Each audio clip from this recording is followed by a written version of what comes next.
Welcome back to the Hotspur Hood, everybody.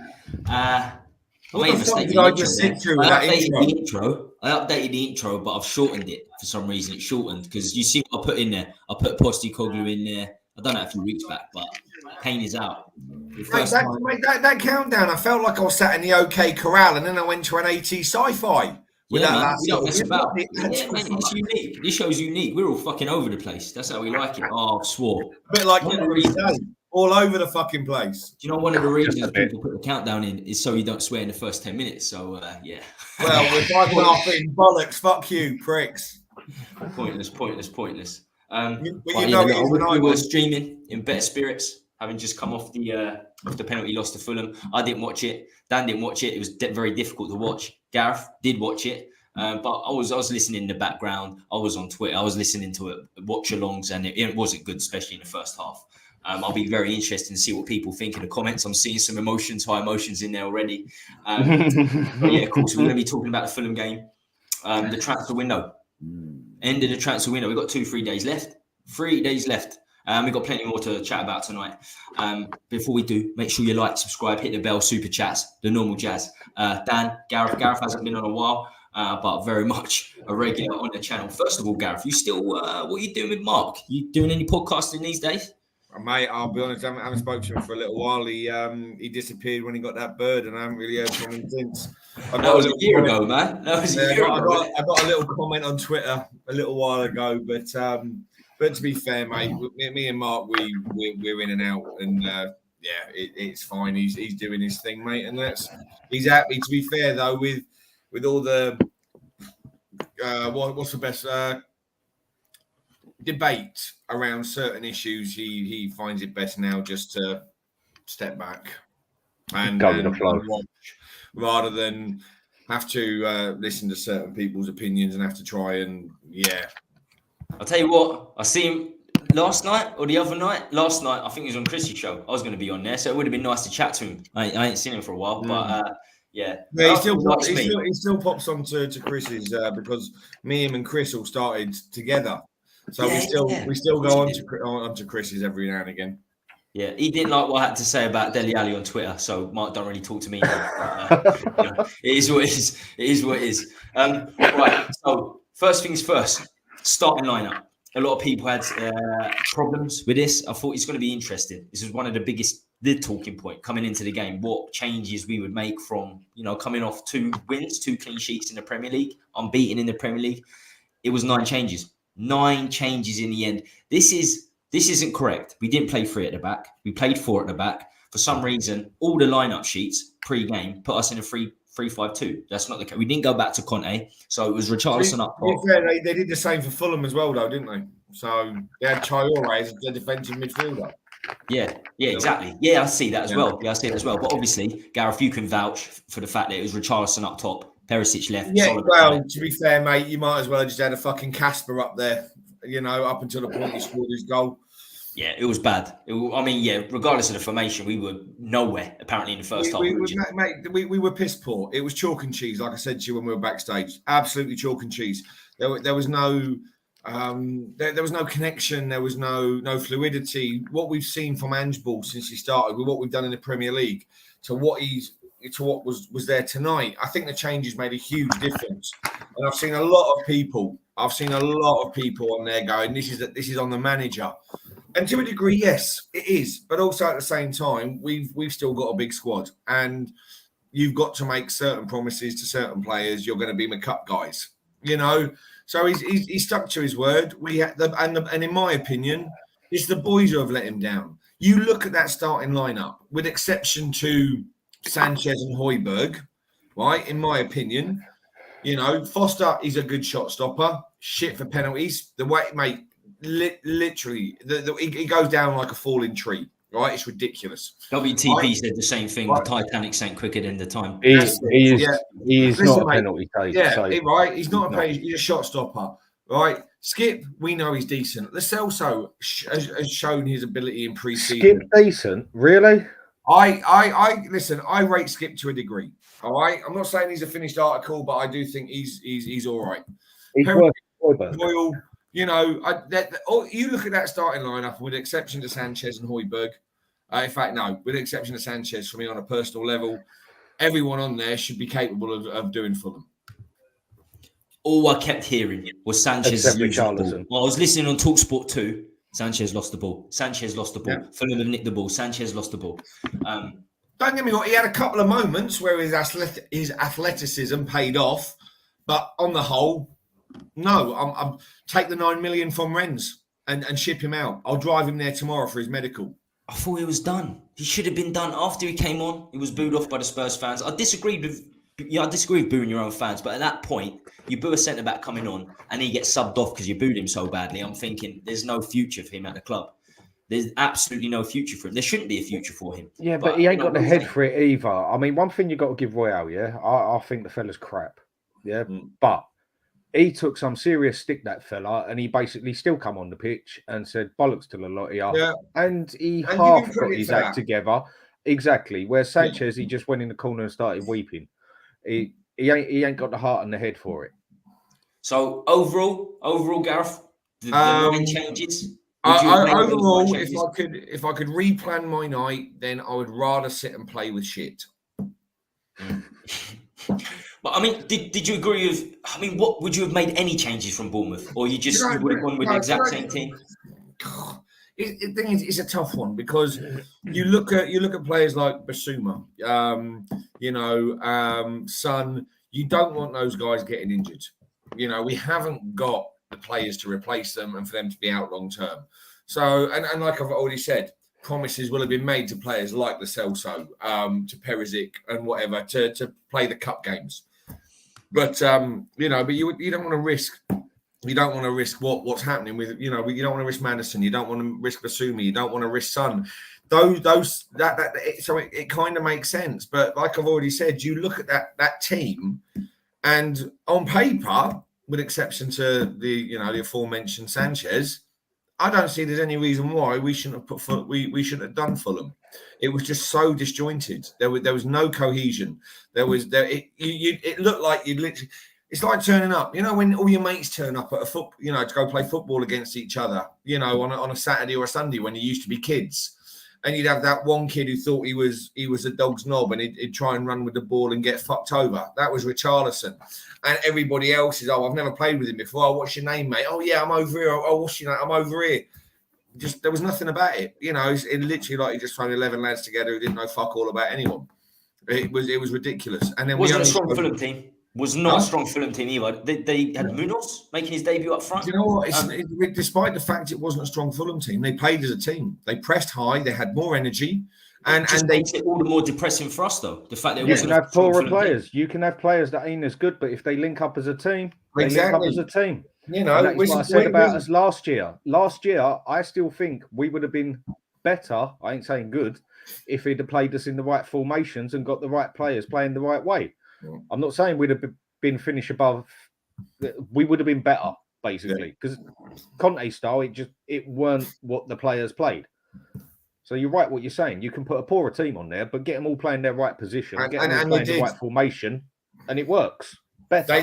They had energy. They had energy. They wanted it. They chased it, and they worked for each other. But like I said, on paper, this team here should have beat them, but they wanted it more. They worked for it harder, and they gave, and they looked like a team. They looked like a team. We didn't.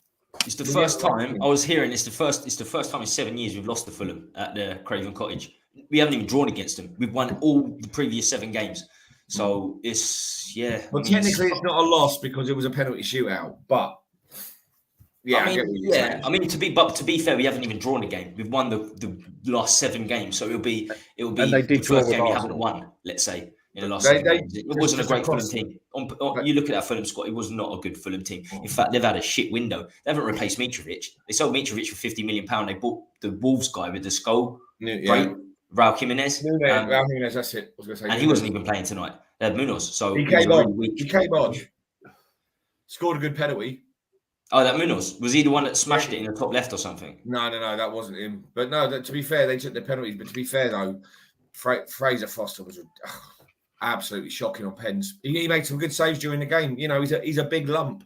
You know, arms and legs everywhere. He's going to make saves. He's a good, like he's I said, not he's a there good for shot penalties. stopper. He's too but big. Fuck me. I'd have brought Vicario on with 5 minutes to go. Yeah. I'd have brought him on for the penalties. I don't understand why he didn't. Whether it's because he's keeping his word, which, to be fair, you've got to respect. Him, Ange for. But that team should have done a lot better. That team, and yes, to a degree, I understand why people say it's the manager. You know, it's got to lie with the manager. But at the same time, these guys are on, you know, 50, 60, 70, £100,000 a week. You know, they're training, they're doing the same stuff as the same guys who did Man United, the same stuff that drew against that won against Bournemouth and drew against Barnet,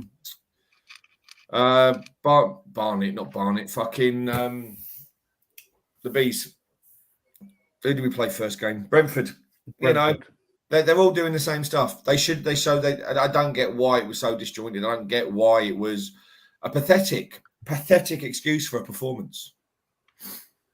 Dan, in terms of the personnel and the lineup, why do you think Ange did make so many changes? Look, there's a couple of changes that I agree that needed to be made, yeah. But for me, it's now shown one of two things about the manager. He either ain't taking the cup serious, and personally, I think we should take the cup more serious than the league this year, or he's still trying out certain players. I just don't get why he wants to make 9 changes. Now, he got a couple of them right in my eyes, yeah? Now, Basuma ain't going to play, so we bring Højbjerg on. Højbjerg ain't as good, but I get that. He can play box to box. Maddison, he's had a little knock already, they reckon, yeah? Yeah. So we give Lo Celso a go. Well, Lo Celso just showed why he hasn't played for us, for like why we don't play him. The one he definitely got, Perisic, I think he goes on instead of Son all day long, because Son can't cross the ball come love nor money. Perisic can. He's an attacking midfielder on the left. Perisic got the assist for Richarlison. He got the assist tonight, didn't he? Yeah, he got the assist. Perisic for Croatia still plays on the left wing up front. He weren't a wing back. That was the problem with it last year, not playing him in the right way. I would stick Perisic on the left over Son all day long. Up front, Richarlison. Do I need to say more? I mean, the bloke is that crap that Maddison put the ball through to him in the last game, straight past him, straight onto him, whereas all he had to do was tap it once and put it in the net, and he stacked it over his own bloody feet, for God's sake, yeah? And I still get people going on here telling me that, no, Richarlison can do it. To a degree, Dan, to a degree, I think he can. Right, so last season, I'm all about giving him a chance this season, you know, 10 games, whatever, right? Last season, he had an injury. He's playing second fiddle to Harry Kane. If a guy can score the goals he scored in a shit side like Everton, then he should be able to do it with us. And I'm hoping he will. He just needs a confidence boost. I mean, the one I do get is because the problem is when he plays in the middle, he's either got Son, who can't cross the bloody ball, and Kulusevski wants to take it on his left and take a shot. Yeah, who's so bloody predictable. You could win the lottery off him if you had to. If his moves were numbers, you'd know it like the back of your hand. And he don't cross the ball too well either, unless he bloody drills it. But the other thing is Richarlison. Oh, mate, no, I'm sorry, he ain't for me, mate. Although he did look good on the third kit when when Nike brought out the advert for the night kit. I think he looks fucking spot on there, going around the cockerel. Well, do you know what? He can look as sexy as he wants. He can sleep with who he wants. I don't care what gender he is. I don't care what his pronoun is. As long as he scores the bloody goals, I don't care. And he don't score the bloody goals. So there's our problem. Yeah, I think he's the type of player. I think Richie's the sort of player. If he scores one, could go on a run. Could be like he could score the next game. Could score the next game. But it's now 31 games. 31 games, 1 goal for Spurs. Well, in the league, yeah. It's 30 games in the league, 1 goal, and then I think he's got a couple last season. He got 2 against Marseille and he got 1 tonight. I personally think he scored 3 goals in about 38 games. We should have already put him up for sale, because now the problem we're going to get, 60 million we paid for him, yeah, and he scored 1 bloody goal. Right, his price has already gone down to 30 million, and the only reason it's still 30 million is because he's Brazil's number 9. We hang on to him again. We ain't. You're going to be lucky. You're going to be lucky if anyone wants to bloody take him. That's half the problem we have with Ndombele and all the others. How often does that happen? Nobody wants to take our players, and they sit about for 10 years. All the time. Yeah, all the time. And I get what you're saying. I think there's quality in Richarlison, but not as a number 9. He scored his goals as a number on the left. But I don't see him being able to cross a ball either. And the way Ange plays, you need to be able to cross the ball into the box. Yeah. So what's he going to do? But that's it. I mean, he was the heir to the throne. That's why he was signed last summer for £60 million. I'm telling you now, he was signed last summer with that in mind. Kane is going to leave this summer. Richarlison will take his spot. I mean, I even thought, do you know what? I'll go with you halfway here, yeah? Do you know what? Maybe the fella just tries too hard. You know? And you know... He snatches at it. That's what I'm saying. You know what? He's too in his own head. If you try too hard, you can screw things up even more, can't you? Because you're trying too hard to do something and that, yeah? And you're thinking about it too much. I reckon if we just stuck him in the middle and said, mate, stay there. Yeah. Stick Maddison behind him with the through balls and that, get Perisic on the left floating a few of them over. I reckon you might get eight goals out of him in the season if you're good. But this is what I'm saying. At the moment, I don't even see that. Back. I haven't got Richarlison's back, but I think he can score 10, maybe 12 goals in the league, but that's it. That's not going to replace the 30 goals that Kane gave us. We don't need 30 goals because it will spread around more with Ange. I'll play Son in the middle. Son for me is your poacher all day long now. He's lost half a yard on his pace. You can blatantly see that. He can't do He's the Asian Gary Lineker. Yeah, or Jermaine Defoe, whatever you want to call him, yeah? Well, no, Defoe still had pace. But I think Sonny's snatchy as well. I think last season he was snatching at all the chances, finishing-wise. It's just... Yeah. We need a number 9. He played after bloody games he played last season. I don't care if it's your best player or your worst player. If they're playing crap, they're playing crap. You don't bloody play them. Exactly. He's too loved off. He's too loved off. I tell you what, though, we paid that money for that lad from South America, and yet he still brought Dane Scarlett on. Why is he not giving that boy a chance to have a run? And Scarlett, if I remember right, he ain't done well in his couple of loans, has he? Oh, he hasn't. Mate, he can set the world alight at Pompey, so why is he playing against Fulham? It's just the whole thing of the way it is at the moment. Last year, our strongest point should have been our attack, which pretty much was, yeah? So we should have focused on the attack more. I'm looking at it at the minute, and I'm saying we're looking stronger in defence now than we do attack. I mean, midfield, we're solid. As far as I'm concerned, that midfield of Basuma, Sarr, and... Basuma, Sarr and Maddison is pretty much as solid as anyone in the Premiership. That's easily the biggest positive coming out of this season, that quartet. Yeah. That quartet is fantastic. It's like the other thing I argue as well, and I get told I'm crazy for it, but I think Basuma's twice the player that bloody Benton Corey's. I think he gets so overrated, it's unreal. He's good, but he ain't what all the Spurs players make him out, what all the Spurs fans make him out to be. You get so much more out of Basuma. Our midfield is solid. So play it through the bloody middle more then. Because if Son can't cross, Kulusevski can't cross, I'm frustrated. I'd rather just stick Son in the middle. I think you'll get more out of him than you will with Richarlison. I just want to say this, right? I want to say that I have these banners and I have a lot of the stuff I'm going to talk about on the stream planned out way earlier, way before I start my show. And this was played out before because, are the Spurs glory days coming back? Because I'm telling you now, after the Bournemouth win, 2 wins out of 3, people were talking about title challenge, potentially this season. So, lay off the drugs, kids. This is not Mr. Hindsight. This has been sitting here all fucking day. And I'm telling you now, I heard the same rubbish after Nuno took over. 3 games, 3 wins. We beat Man City. I know we're playing better football under Ange, but come on now. It's 2 games. 2 games out of 3. And I think you're killing yourself. It's the hope that kills you. You're killing yourself as a Spurs fan if you think that we're seriously going to be in for a title challenge. And then we perform like we did tonight. And you can say, okay, we shouldn't have made the changes. But I'm telling you now, these players are going to have to come in. Sanchez is going to get game time. Romero always gets injured. Maddison's already been injured. He's going to lose 10 games. So Lascelles going to come in. Make some of the changes, yeah. But changing 9 players, for me, that's a bad move by a manager. It's a bad move. It's a bad move. The manager's fault. In a longer scheme of things, it's going to be the players that came in. We're going to have to play some of these players over the season. So surely, last few days of the window. But why make 9? Why not make 4 changes? It's the manager's fault. 5 changes, knowing that you can take them off or bring them on. I agree. It is the manager's fault, and I think a few people are going to be too scared to say it because to be fair, Dan, how there's much a lot of they people on Twitter saying it's at the feet. Fucking hell! Everyone's singing songs about Ange like he's the next fucking Sir Alex Ferguson after 2 games. I've been told I've been negative, but that Man U game, if anyone else watched that, we should have been 2-0 down in the first half. It was only because Fernandes did not get that header. The my missus, who's like 5'3", could have bloody scored. Who's their striker? Who's Man United striker? Rashford. Who's Brentford's? Visa. Who's Bournemouth's? Solanke. We haven't come up against. Who was Fulham's? Munez. You know, we haven't played against a half-decent attack yet. We played against, but we've played half-decent better-looking football, and because it's been better-looking, people have been more accepting. And as long as he does keep it as better-looking football, he'll give himself a bit of leeway. But I think he's been an idiot here, total idiot.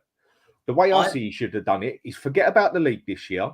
If he'd have gone and won a cup, it'd have say for instance we finished 12th in the league, yeah, just an example, but we win that League Cup, he'll get even more league time because we got a bit of silverware, which is what we want, and he would have also got Europe out of it. Job done, yeah. And what he's blatantly gone and done is made 9 changes. That to me is just madness. 9 changes. This is a good point from Daryl Denton. Big up, Daryl. Big up the people in the chat. Smash the like if you haven't. Only Maddison is clutch. That's the word I was looking for. The opposite to clutch is snatch. And for me, Richie and Son as number 9s look snatchy. And Maddison will score a lot of goals this season. So under pressure, clutch. Maddison's very good. And I think that's absolutely true. Going to be our best player. A lot of the goals. He could be our top goal scorer easily, Maddison. He could have like a Dele Alli season. You know, Dele Alli got 15 goals from camp. From Cam. He could do that for us. It's good that we got a Cam in there for the first time in 4 years. It's going to be exciting times if he stays fit. He does take a knock, doesn't he? He will get injured. So we'll go back to this situation. Now, I'll come at this from a different situation. I always say this. I look at Ange and I wouldn't have made 9 changes. No way. I would have kept the same defence. Because defence, energy is not that important. It's not about your fitness as such, the defence. It's about understanding in the back line. So I would have kept the defence, 2 clean sheets. I would have just stuck with that for now. But you do have to rest the players' legs. I think it's not about taking a competition seriously necessarily. You've got to rest some of the players' legs sometimes, or they will get injured. If you play Romero twice for 3 or 4 days, play Maddison twice 3 or 4 days, they get injured, you lose them for 3 months, then what? Yeah, but then all he had to do was take Basuma out and put Højbjerg in and stick the Celso in. Okay, stick Son in the middle. He could have made 4 changes to that and it would have been sweet. I think that's fair. It would have been better. Making 9 changes is one of 2 things for me. It's either a bad move by the manager or he just did not give a flying monkey's about a cup. No, it's too much. Yeah, I think most people agree 9 is too much. I'm with 4. I tell you what, right? I'll tell you something. It's just something that's crossed my mind based on one of you guys said earlier about maybe he's still trying to test the waters as regards the people he's got. Let's see what he does for the FA Cup. Let's see if he's used it. Let's see if he's thought, right, the FA Cup we know is prestigious and it's a big one. Let's see maybe if he's used the Carabao Cup as a tester for a game to test some of his boys, because we missed out on a game in pre-season. I'm not trying to make excuses. I'm just hypothesizing. And let's see what he puts out for the FA Cup. If he puts out another squad similar to this, then yeah, all right, maybe he's been told by Levy that the focus is top 4 again. But the focus for his job will be top 6. The focus for his job, and that's what Ange is looking at. Yeah, but reason. if he'd have just put all his effort into the League Cup and we finish 15th, we've still got silverware and we're still in the Europa Cup, same as if we finish 6th. Yeah, he'd get slated for it. He would get slated for it. But he'd buy himself some time, and a lot of Spurs people, I think, would shut up just because we got that bit of silverware and we're in Europe. A lot of clubs don't take League Cup too serious out of the big ones, except probably Man City or Liverpool. That was our best chance this year. We could have gone for that and possibly got that as well. Well, it was our best chance. It was 2 birds with 1 stone this season, do we? Because we don't have 2 birds with 1 stone. You know, everyone's going to go tooth and nail for the FA Cup. They always do. And the league, I've had people saying to me, 6th place, 4th place, I think we can fight 3rd place now. And I'm like, mate, you're living in the fairies. It's a lot crazy. of people in the chat. Daryl said it earlier. Thomas Wynn has said it here. New sub. Seems all a bit strange to me how Mourinho did this. Conte did this now. Ange, and we all know Ange takes no shit. He's been told to fill that team. He takes no shit. We know Conte definitely takes no shit. I know nobody wants to keep going back to Conte, but Conte takes no shit. Takes no prisoners. Never has done. But this is the depth he's got. So is he taking orders from? I don't think he's taking orders. I think most managers use their depth, but the fact that ours is so bad is so prominent. It's so prominent. A point you're making there, Tom. That's actually a good point you brought up. Why did Mourinho get the sack? Because they were going to have to pay too much money if they won the cup. Yeah, it weren't even that. It weren't even that. He wanted to go hell for leather for that cup final. He got blatantly told, "No, you leave a few of those players out because I want to get Champions League by Levy." He said bollocks basically, and that's why he got the sack. This is bang on. This is bang on by WTP. And Mourinho said it. This is bang on by WTP. Levy don't care about the Carabao Cup. 800 grand for the winner. He'd most likely use it for a Park Guys winner in the office. So you know what? I want to. Yeah. I want to. You know what? He's been told to field that team because it's his last chance to hopefully get a couple of extra £100,000 for a player who might be looking on somebody else's radar. I want a trophy more than anything. It'll be 16 years if we don't win one in 2024, right? We've only got one more chance now. The FA Cup doesn't start till January, and that's not happening. But at the same time, Dan, if things were to go as you said, dogs are some days. So we got through 2 rounds in the Carling Cup, Carabao Cup. We got through 2 rounds and we're sitting 14th, 15th. Ange's getting sacked. It doesn't matter. Ange will get sacked because Levy won't accept it. So it's nice to say you would take 15th in the Carabao Cup, but Levy won't. And Levy will sack Postecoglou if he's 15th. And you see, the point I see, but if the fans stay on his side, I reckon Levy will give him another season just to shut the fans up. Basically. Do you think the fans will? Yeah, well, that's a big question. Do you think the fans will stay on his side if we're 15th? I think if he won that League Cup, that gets us in Europa, in that aspect, it's better than finishing 6th. Because what do you get? What's the difference in the money between 15th and 6th? What, about 4 million, 5 million? Yeah, tuppence money, really, at the end of the day. Get a League Cup. Everyone loves off everyone. Levy puts it up. Yeah, I've got the right manager. We've won a cup and everything now. And I reckon he'd give him another season. And then if it starts not working in that season, he'd have him out. This is what I'm saying. Ange could have bought himself time through getting this League Cup. Because, like I said, finish 6th. What do you get? Europa Cup and a couple of mil. Finish 15th. What do you get? League Cup, couple of mil, and Europa Cup.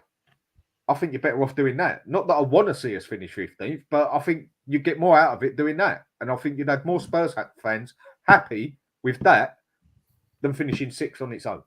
Definitely. I'm with you, but I know this fan base, and I know they will not accept. If we lose to Burnley, they're going to want Ange sacked. We could be 8th. They're going to want Ange sacked. I'm telling you now, they'll have the fucking banners out. If we lose the North London derby after that, I think that's shortly up. They'll have the banners out. Because it won't be, Ange Postecoglou. It'll be sack, Ange Postecoglou. Yeah. I've seen it too often. Oh, 100%. We need a trophy. We just need a fucking trophy. Yes, we do. But I mean, you know what? I said this at the United game to a couple of young fans who were up from Wales.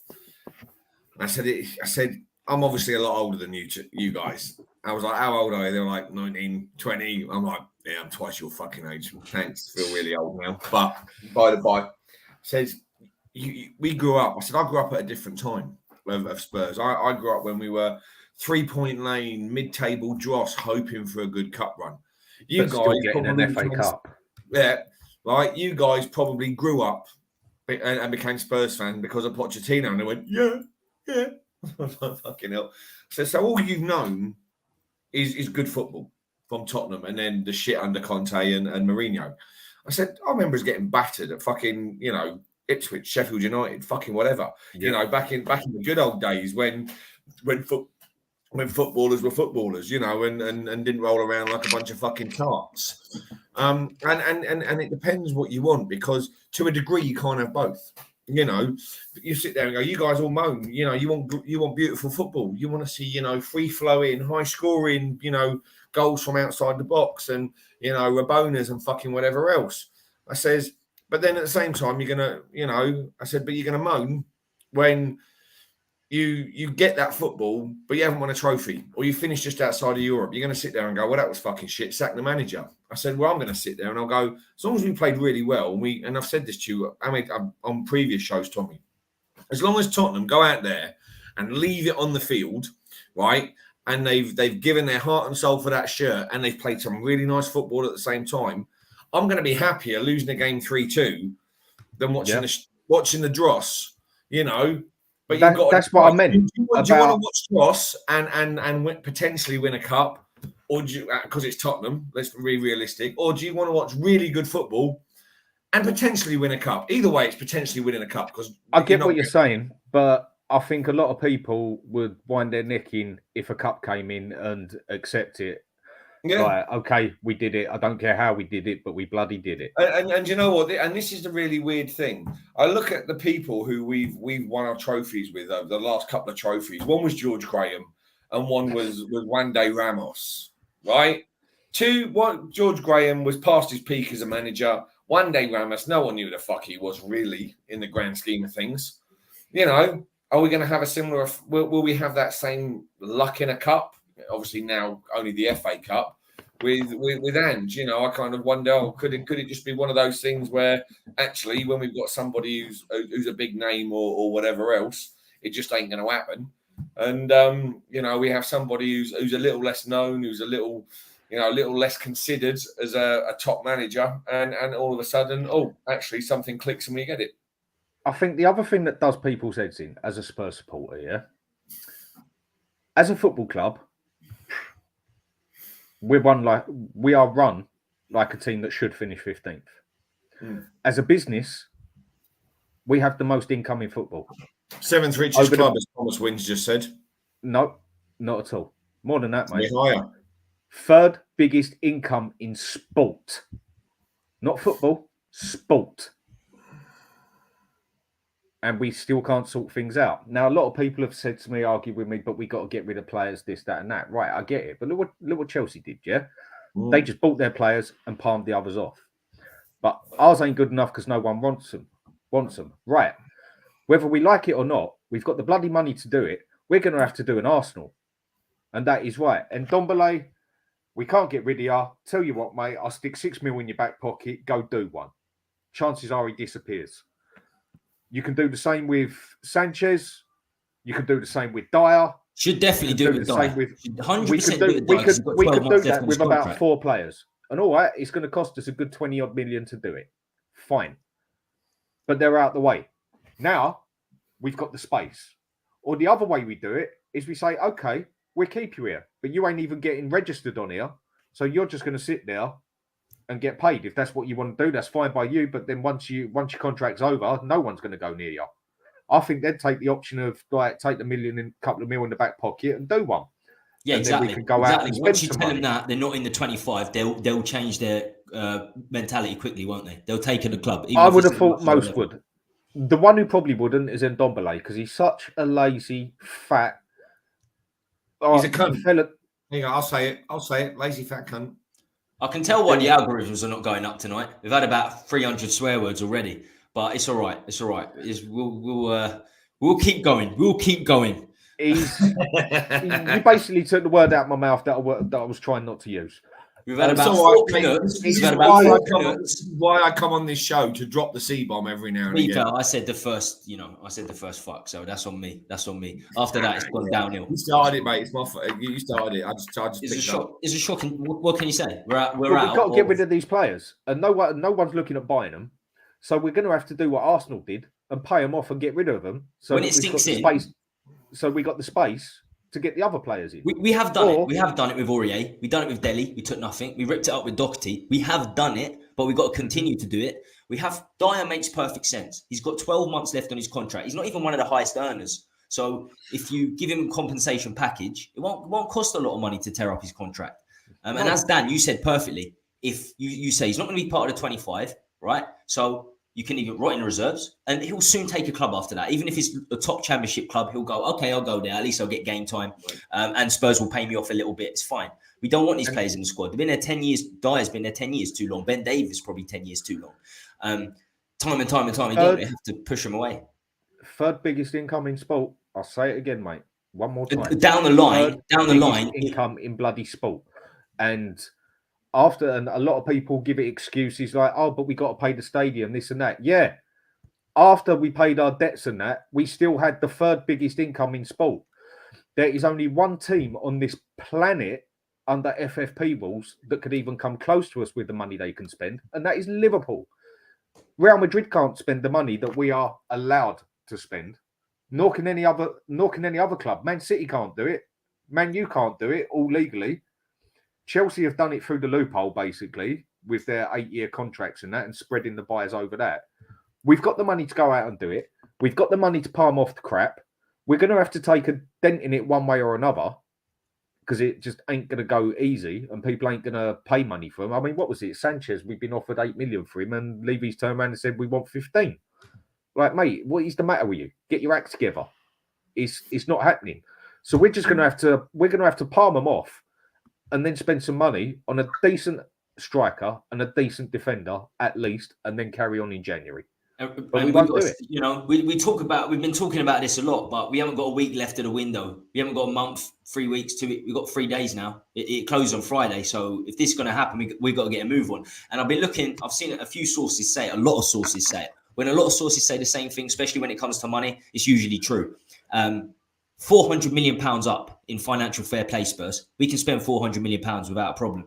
I'm not saying we're going to spend, or we should spend £400 million, but, you know, £100 million from Kane is clear. We need a number 9. We 100% need number 9. Even if Son is capable of scoring 15 goals, I don't think Richarlison is. What if Son gets injured? Son's been injured 2 or 3 months. We've got it's not just the players now. We've got starting 11, but we've got to think about injuries, because this is a 38-game marathon. We played 3 African nations. Where's Sarr and Basuma going to go? This is why I don't agree with getting rid of Højbjerg. I don't say Højbjerg's a great player, but he does the dirty work. That he does, and for me, he's better than Dembele. He's better than Lo Celso. He's better than Skip. I mean, okay, we got 9 midfielders, but me personally, I don't look at it as 9 midfielders. I look at it, we got 4 or 5 midfielders, because the others I don't even rate in the team. Even though they're there, I get it, whatever. But we can get 40 million or 30 million for Højbjerg, but why sell your best of the crap? Yeah. I don't even think he's as poor as people say. The ones we got to get rid of are blatantly there to get rid of. And we're talking about, right, so Højbjerg goes, what, we're going to have Skip cover our backside. There's so much shit to think about over the window. You get an injury there as well. You forgot until you mentioned it earlier, Dan. The African Cup of Nations. When Sarr and Basuma go, it's such a good point. It's such a good. And Maddison does like getting a little injury, doesn't he? So say that we got Maddison, Skip, and Højbjerg. Even if we've got those 3, one of them can easily get injured over the African Cup. And to be fair, playing Burnley, if Burnley under Company or anything like Burnley under Dyche, then they're going to be hard against us. They're going to be hard against anybody. Physically, they're a physical low block team, and they'll block us out and take out a couple of players in the same time. Out of that whole Spurs team, who is the most reliable player on there? And what I mean by reliable is that he can be there for the next game, and the next one, and the next one, and the next one. Yeah, no, it would be Højbjerg. He is a machine, isn't he? He is a machine. So for me, I'd lose out on say we sell him next year because he's got 1 year left on his contract and we get 10 mil, 15 mil for him.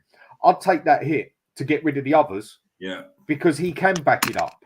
Even though not to the same extent and he's not as good as them, whatever, but he can back it up. But this is the thing. This is why I think he's been used brilliantly. Sorry, Dan. And this is why I think he's been used brilliantly is he's come on as a sub to tighten up the midfield, to do the dirty work, to make those tackles, to get the ball out of play. Lo Celso ain't going to bloody do it. No, Lo Celso's got a bit of that laziness about him. He'll lose He's it. going to get a lot of game time this season, Lo Celso. He's going to get a lot of game time, I'm telling you. That all depends on one thing only, Maddison. Maddison gets injured, Lo Celso's about the only one we can have. And how long have you had? We're so reliant on this guy. He's even a fucking vice captain. We've only had him for 6 weeks. But Lo Celso, people saying like Ange said he wants to keep him whatever else, yeah? But Lo Celso does like to know he's in the Argentina team and everything, first 11 quite a lot on that. Is he really going to want to sit there and be Maddison's number 2 boy? I don't think so. I think if someone comes in and bids 30 million for him, he's going to slam it down and say, baked potato, see you later, mate. I want to go. And I don't blame him. But I'd rather keep Højbjerg than him. Because we see more effort of a bloody Højbjerg. Coming back to Højbjerg for a second, look, I wouldn't lose any sleep. Earlier on in the window, I wouldn't have lost any sleep if we sold him and signed a replacement. But at this stage of the window, if we're not going to sign a replacement... There's only 4 days left. Exactly. There's absolutely no point. And I've always rated Højbjerg. I've always rated him. Skip. As a decent player. He's a decent player. But this is the problem. I hear this so much. And I tell you now, no other fan base, forget England, in the world talk about this. And it was the same with Kane. I was in the minority when people wanted Kane to be sold. I'm sure everyone wanted him to be sold because, this circus is happening. I don't want this to continue because it's bad for the club. I'm telling you now, we sell Kane, we're not getting a fucking replacement. I don't care who.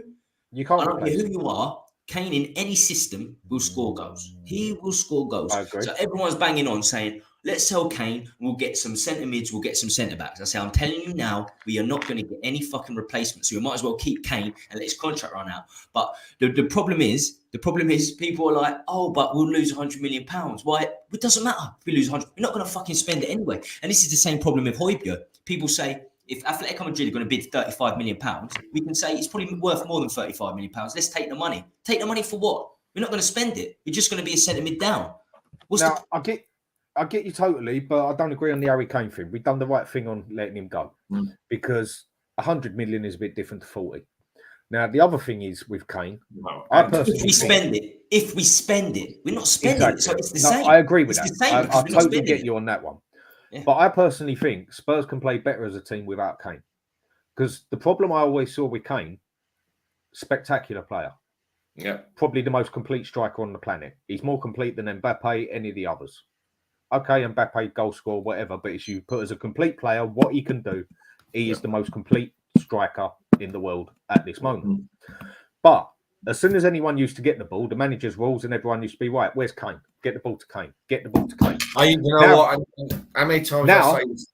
Now we've got to play a bit more football. Now we have to have a few players make a goal. I think we can actually play better as a team without Kane.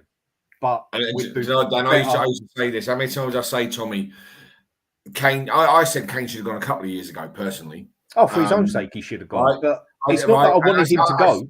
Because I always said Spurs looked lost. Every time Kane was injured, any time he had an injury, especially under Pochettino, we had nothing up front. Son always looked lost. The players would get round the box and they'd be, oh shit, tap it round, tap it round, tap it round. Speculative effort, speculative cross, or they'd end up playing it back to the goalkeeper because they've been harried out. And Spurs now have that ability now to play as a team. But yeah, the money wise, I think we need to really we need to push and try and do something in the last few days with this money that we've got. I'm always going to have Kane's back because everything you say, Gareth, we can play as a team. It looks nicer, but the toughest job in the world, this is why they get paid the big bucks, the strikers, is putting the ball in the back of the net. I don't dispute that. I'll make you right. I don't dispute that. It's putting the ball in the back of the net, and you can have all the creativity in the world from Maddison. And I think Maddison will score his fair share of goals. But the strikers, they're not going to score. As I said, look at it this way. We're arguing whether the guy's going to score 10 goals. Let alone, you still need someone who's going to score 10, 15 goals, at least. We either start the rebuild now, which we have done, or we would just prolonged it for another bloody season, got paid nothing for him, and had to start the rebuild and all the shit with Kane again. I thought we made the right idea. Get 100 million for him, and you can't fault Levy for getting 100 million for him. How he did that, I will never know. But fair play, credit where it's due at the end of the day. And I can't stand the fella. Yeah. But we might as well start rebuilding now than prolong it for another. As all you've heard this season, where's Kane going to go? Where's he going to go? And then it comes to January. What about Kane this, Kane that? As all you've heard is bloody Kane. And it would have just been a nightmare. It's been disruptive for years because Spurs have their Sky have their agenda. But this is where I hope that the fans and Levy has patience with Postecoglou because the rebuild starts now, like you say, Dan. But where's the rebuild? I want to know where's the rebuild? Who's the rebuild? Where's the striker rebuild? Okay, but striker's the only thing we're really missing for a rebuild. Yeah. Look at our defence. One more defender, right? A decent, a slightly better number 2, right? Another midfielder and a striker, right? And to be fair, if we get Johnson as well from Forest, then you're well. We've already made a good start. Basuma looks like a new player. Maddison, we've got coming, right? Yep. Hopefully, Richarlison will get a goal Sarr or two. looks Right? like Sarr. That's another new player. Yeah, another fact, right? Ndoye, Destiny, another. Yeah, right. Van der Ven. So the rebuild's already started, right? Yeah. Partly yes. Part of it was done with Conte, right? But more of it's now being done under Ange. And if Ange They're gets on the given pitch the time, now. yeah, and if Ange gets given that time, I'd love to see Ange get to the end of this season, have another transfer window, and see where we are next year. And I know we're only 3 games in, but we need to have that mentality for this season. Yes, there are issues. Yes, there are going to be teething problems. Ange has had the team for what, 12 weeks. He's still starting to put his philosophy across. Half of our lot we know are deadwood. Half of them are lazy ass bastards that we need to get rid of. And things will come if you keep the faith. And that's one thing I've always been as a Spurs fan. I've been hopeful, I've been optimistic, and I think Ange is a manager that given the time, he may well bring. But it's all guesses now. It is. It's of all course guesses. it's 3 games because it's exactly that. It's worked for Arsenal. It's worked for Arsenal.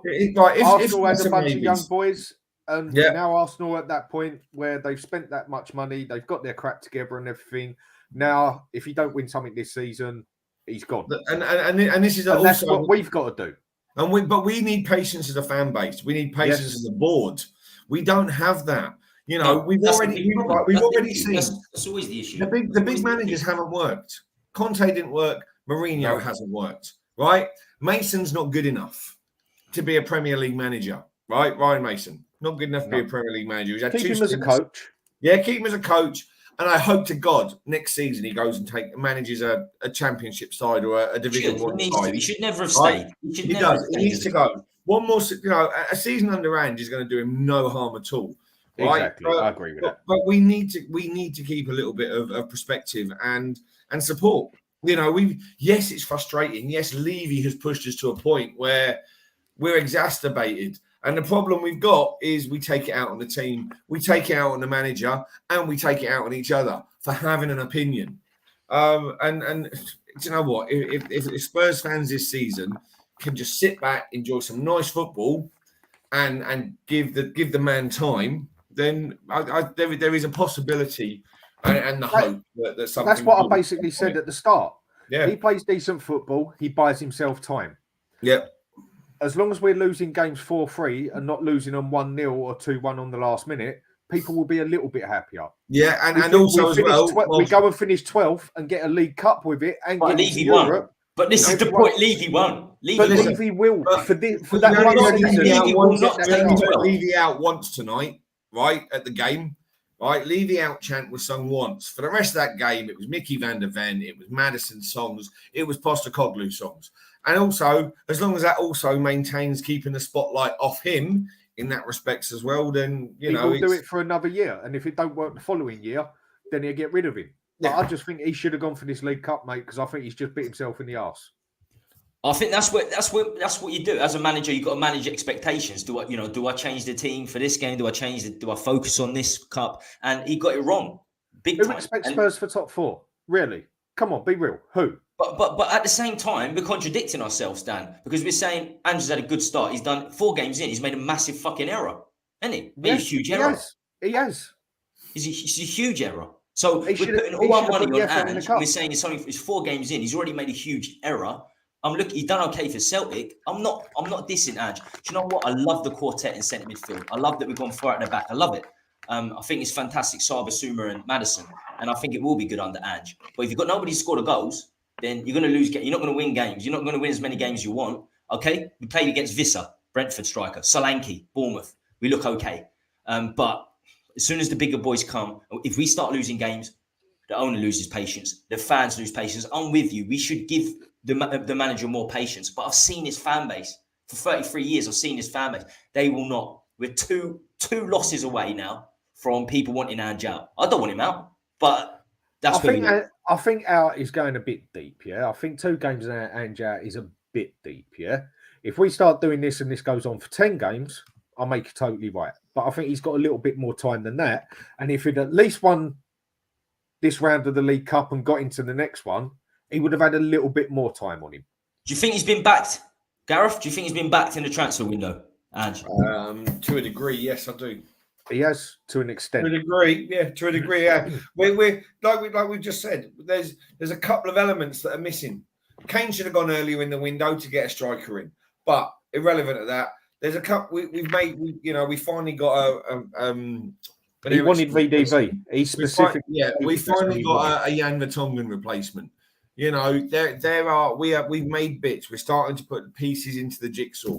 We got Jamie Maddison, one of the best playmakers in the Premiership. Exactly, bargain for £40 million. A start's been made, and I think he'd be. I think another transfer window. Maybe even one. Even if we got one player in January to help towards the rebuild, then happy days. But I see people after. Sorry, mate. Go on. No, go for it, mate. I've interrupted. I see people after. That's all right, mate. It's just frustrating, isn't it? And you end up doing it, and you don't mean to. After that Man U game, I was watching people and talking with people talking about, we can go top 4 now. We can go top 3 now. Like, wake up and smell the coffee, will ya? We were lucky against Man U in the aspect of that they weren't 2-0 up, for God's sake. Yeah. But we outplayed them in the second half. No two way about it. The football looked better than that. But like Tom says, you wait until we come up a couple of big boys and that, we're gonna be basically walk off down the road limping like John Wayne. And I should put that intro back on after that. I need to put the intro back on after that, the countdown. But I'll tell you what, right? I'll tell you what, look, Maddison is a fantastic signing. He really, really is. We should have signed him 2 years ago. VDV, let's call him VDV. The jury's out because, he's played 3 games. He's Bundesliga, he played 38 games in 2 seasons, so it's still very, very early days for him. Hopefully he's the next Vertonghen, because you mentioned he's under 21 captain. He's my favourite centre-back. He's my favourite centre-back in my lifetime. Well, after Ledley King, of course, Vertonghen. And he's a leader, of course. And he's a leader. So, 3 games in, he looks okay, but he seems to have calmed Romero down a little, which is what we need. Significantly, I'd say, on the 3 games I've seen, he's actually been pretty chilled. And he's used his head. He's used his head, hasn't he? Because Dyer doesn't engage. Eric Dyer does not engage in challenges. He's got somebody that will engage in Van de Ven next to him, Romero. So that's certainly going to help. But this is the thing. Romero now knows if he doesn't quite make it, he's got a player who's going to cover his ass. But overall, I don't think Ange's been backed. I really don't. Really, whether you like it or not, how hasn't he been backed? And it makes me feel physically sick saying this, like half backing Levy in this one, because I can't stand the fella. I would love to make a phone call to him and say, "So we go for a pint and I'll see you next Tuesday." I cannot stand the fella, but that's 170 million we've spent this year. 170 million. Do you count Kulu and Porro in that? Well, yes and no. It was money we spent this year, but they were last year buyers. You can go 50-50 with that, But he got VDV. He got what he wanted. We got a new goalkeeper. Now, people started going off their nut because he's a cheaper one. This is where people need to dig in a bit more. Yeah. Who else wanted him? Bayern Munich. Inter Milan was going to have him as the first keeper because they knew they were selling him. They was about to take him. They was going to take him and we snatched him out. Chelsea were looking at him. Man U were looking at him. And other clubs. Juventus was looking at him as well, A fantastic endorsement by Buffon as well. So why didn't they sign him? Exactly. Why didn't they sign him? Because in Italy, Europe is broke. It ain't got a pot. Come on, Dan. They can afford £16 million. No, they can't. Come on. Inter Milan are up big trouble, mate. They are in so much. Inter Milan, but every club they can afford £16 million. They knew Vicario was a punt. He plays for Empoli. They finished 14th. It's a punt as your number one. He was the second best keeper in the league last year. He got rated second best keeper in the league. Who's rating him second best keeper in the world? Because I've watched Serie A for a lot of years. He was the second best keeper. He was officially the second best keeper. If he was the second best, why are no clubs going for him at 60 million? Because if he's the second best, why did we bid for Raya first? Why did we bid for Raya first? Nobody needed a first keeper except us and Inter Milan. Bayern Munich have already got their keeper. Man United were the first keeper they signed on Nana. Because Man United were still fucking around with De Gea. That's why they didn't go for him to start with. And then all of a sudden, we've got Vicario, and they've got to go for and pay stupid money for Onana. I don't think Vicario was anywhere near our first choice. I think he's a player that will come to Spurs because he's 14th at Empoli. He could be a very good goalkeeper, but he was rated by the ratings. He was second best in Italy. Yeah. Everyone bigged off Romero when he got rated the #1 defender in Italy. But you didn't turn around and go, but it's only at a fucking Atlanta. It doesn't matter where they've come from. That's a fair point, mate. The fact is, the stats are the stats. He was at Atalanta and Romero was mustard. So this guy was the second best keeper on stats for Serie A last year, right? In a team that finished 14th. What stats are these? I want to see these stats. What stats are these? I don't know what stats these are. Bring up the Serie A stats of goals he's saved, his goal-saving ratio. But that's the thing. We're coming back to stats. I mean, this is. I know, but these ones. It was the same thing. But it was the same thing said about Romero. So how can you sit there and blow sunshine up Romero's arse when all he played was Atalanta? Romero's got lots of faults. I'm talking in general. Of course he has. I'm talking in general. Romero, right? It was only because they were in the Champions League and he had a couple of good Champions League performances. Everyone sat there going, "Oh yeah, fucking Romero, fist, fucking happy days." And Messi wanted him at Barcelona. Right, exactly. Messi picked him up as well. Exactly right. And then people go, "Oh, look at his stats, fucking excellent." Why haven't people done the same for Vicario from Empoli? Because everyone wanted Raya, and he only cost 12 mil. I watch a lot of Serie A. It's £12 million. He's a bargain basement buy. I watch Serie A more than I watch the Premier League. And I can assure you, not many people are banging on about Vicario. He was a potentially good goalkeeper. He was an okay goalkeeper. People were not banging on about him. I personally think people got carried away because this Buffon thing. But, Buffon said it was generation. We bid for Raya. We bid for Raya £20 million before Vicario. Yep. It got rejected. We didn't want to bid £25-30 million. Then we went to Vicario. If we thought Vicario was going to be the next Buffon, we would have bid for him before Raya. No one said next Buffon. We wanted Raya by him. If we thought he was better than Raya, we wouldn't have bid for Raya first. We thought Raya was better. We went for Raya for Premiership experience. Yeah, and then we went for our second choice. You've got to, but look at your defence, look at your attackers. You've got to have your first, second, third, fourth, and fifth choice, didn't you? So we didn't get our first. We went for the second. The reason we snapped him up so quick is because Inter was setting it up, but they couldn't buy him without selling Onana because every Italian team, including Juventus, is in debt up to their eyes. Why do you think Fiorentina just went and sold their second best defender? £16 million is nothing. Nothing. Yeah, but these days. Right. But it's better. It's like we said about the Kane sale. It's better than fuck all. Yeah, there's only 2 teams out there in Europe that can really spend serious money, or 3 maybe, sorry. PSG, Bayern Munich, and Real Madrid. Who have spent money? Bayern Munich, Real Madrid. PSG ain't spent so much of it. What do you hear of Juventus doing anything? Nothing. What do you hear of Inter buying anyone big? Nothing. Why do you think Roma's doing loans? They're not even exactly. They just got Lukaku on loan. And then go look at who have Barcelona bought big? But the Premier League teams can. Premier League teams got plenty of money. No, that ain't what I'm saying. That is not what I'm saying. I'm saying who buys someone from the Premier League with big money?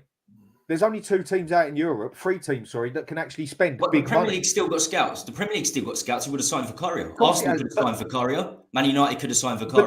But they didn't Chelsea need could have signed Vicario. They didn't need him. They all needed keepers. Yeah, they all signed keepers. They were still messing about with David De Gea, didn't know where it was going to go, and they had their eyes on Onana. That's why Inter wanted Vicario. Because the whole De Gea debacle was Chelsea had their eyes on the Brighton keeper.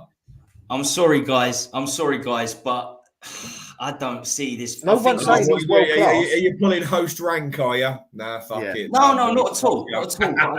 I think Vicario, look, he could be a good goalkeeper, but if people tell me he's a great signing, I don't think he's a great signing. Yeah, listen, any goalkeeper's a gamble. Look at Onana. Right, they paid stupid money for Onana, and look, he nearly cost them against the 3 points against Wolves. He was out. He was okay against Spurs, but at the same time, he flapped like a fucking headless chicken. And then you look at the game against Forest. You look at it 2-0 down in 10 minutes. Granted, the rest of the team weren't up to speed. I don't rate Onana. No, I don't I'm know. not saying so. But every player's a gamble. We rated on Dembele when we first signed him. Everyone was going mad about the guy, saying, loads of people in Europe wanted him. I even got caught up in it. I'll admit it. And we're all sat there now going, guy's a fucking useless sack of shite. We paid nearly £70 million for the guy. He's got all the skill. Every player's a gamble. It doesn't matter whether you pay 15 million. But more players are a gamble than others. If you see a player play more often and he's played at a higher level, less of a gamble. Right. Empoli finishing 14th for Empoli, it's not a high level. It's not a high level at all. Yeah, so there's different. There's different gambling. There's different types of gambling, and that's where that's the scouting team's got to weigh up. Are these good enough to be in the Premier League top 4? Okay, look what Brighton do then. They go get their little players and go sell them for 80 million. That's Brighton. Brighton have got a fantastic recruitment system and have done for many years. Who says we ain't just done this with the goalkeeper? No chance. I mean, do you think the recruitment system suddenly changed? We got him because he was cheaper than Ray. Okay. We got Vicario because he was cheaper than Ray. Let me give you examples then, Tom. Sarr. Cheap little boy, no one ever heard of. We all laughed at it. All of a sudden, he's had a couple of good games, and no one can stop blowing him hard enough. Right, Udegaard, watched him play a few games last season. He was bloody good in Italy. He's come over here. He's played 3 games. People can't stop kissing him off enough. Yeah, Vicario comes over. You can't say he's had 3 bad games. He had a very good game against Man U, but everyone was slating him from the day because everyone wanted Raya. But take Onana at Man U. He is an excellent keeper, but his main problem is he's like Lloris. He's so bloody eccentric that he will make the most stupid move in the most simple moment. But as a shot stopper and keeper, there ain't that many better out there. No, Onana wasn't worth 50 mil. Onana wasn't worth 50 mil. Onana wasn't worth 50 mil. I'm not saying that, but all I'm saying is, for me, Raya was the better option. And regardless of what you say, Dan, the recruitment team, the Spurs scouting team, thought that Raya was a better signing because we bid for him first. If we didn't, we would have played in the Premiership. We would have signed Vicario. If we didn't bid for Raya and we signed Vicario straight away, you can convince me and tell me that Vicario was our main target. Of course, he weren't no one said he was the main target. But also, what's to say he wasn't our number 2 target? They've gone for Raya. They've said no, we're not. He was number 2. No, I agree. Well, obviously, he was our number 2 target because we signed him after we. So therefore, that still must mean he holds some weight. So for me, that's not a great signing. That's not a great signing for me as your number 1. That's but a great signing. How many people get their number 1s? Only the big boys. You have to have a choice of 5 because it's like if you've only. Arsenal have got David let's go Raya. to a manager then. Example, manager. Right, biggest problem, Conte. Why? He only plays one way. And when it weren't working, he still didn't change his bloody way. A decent manager has a plan A, B, C, and even a bloody D, yeah? So, if you want that defender, he's your main one, or goalkeeper. You go for it, give it hell for leather to get it. You don't get it, you've then got to go to plan B, plan C. Because if you haven't got a plan afterwards, then you're totally screwed, didn't you?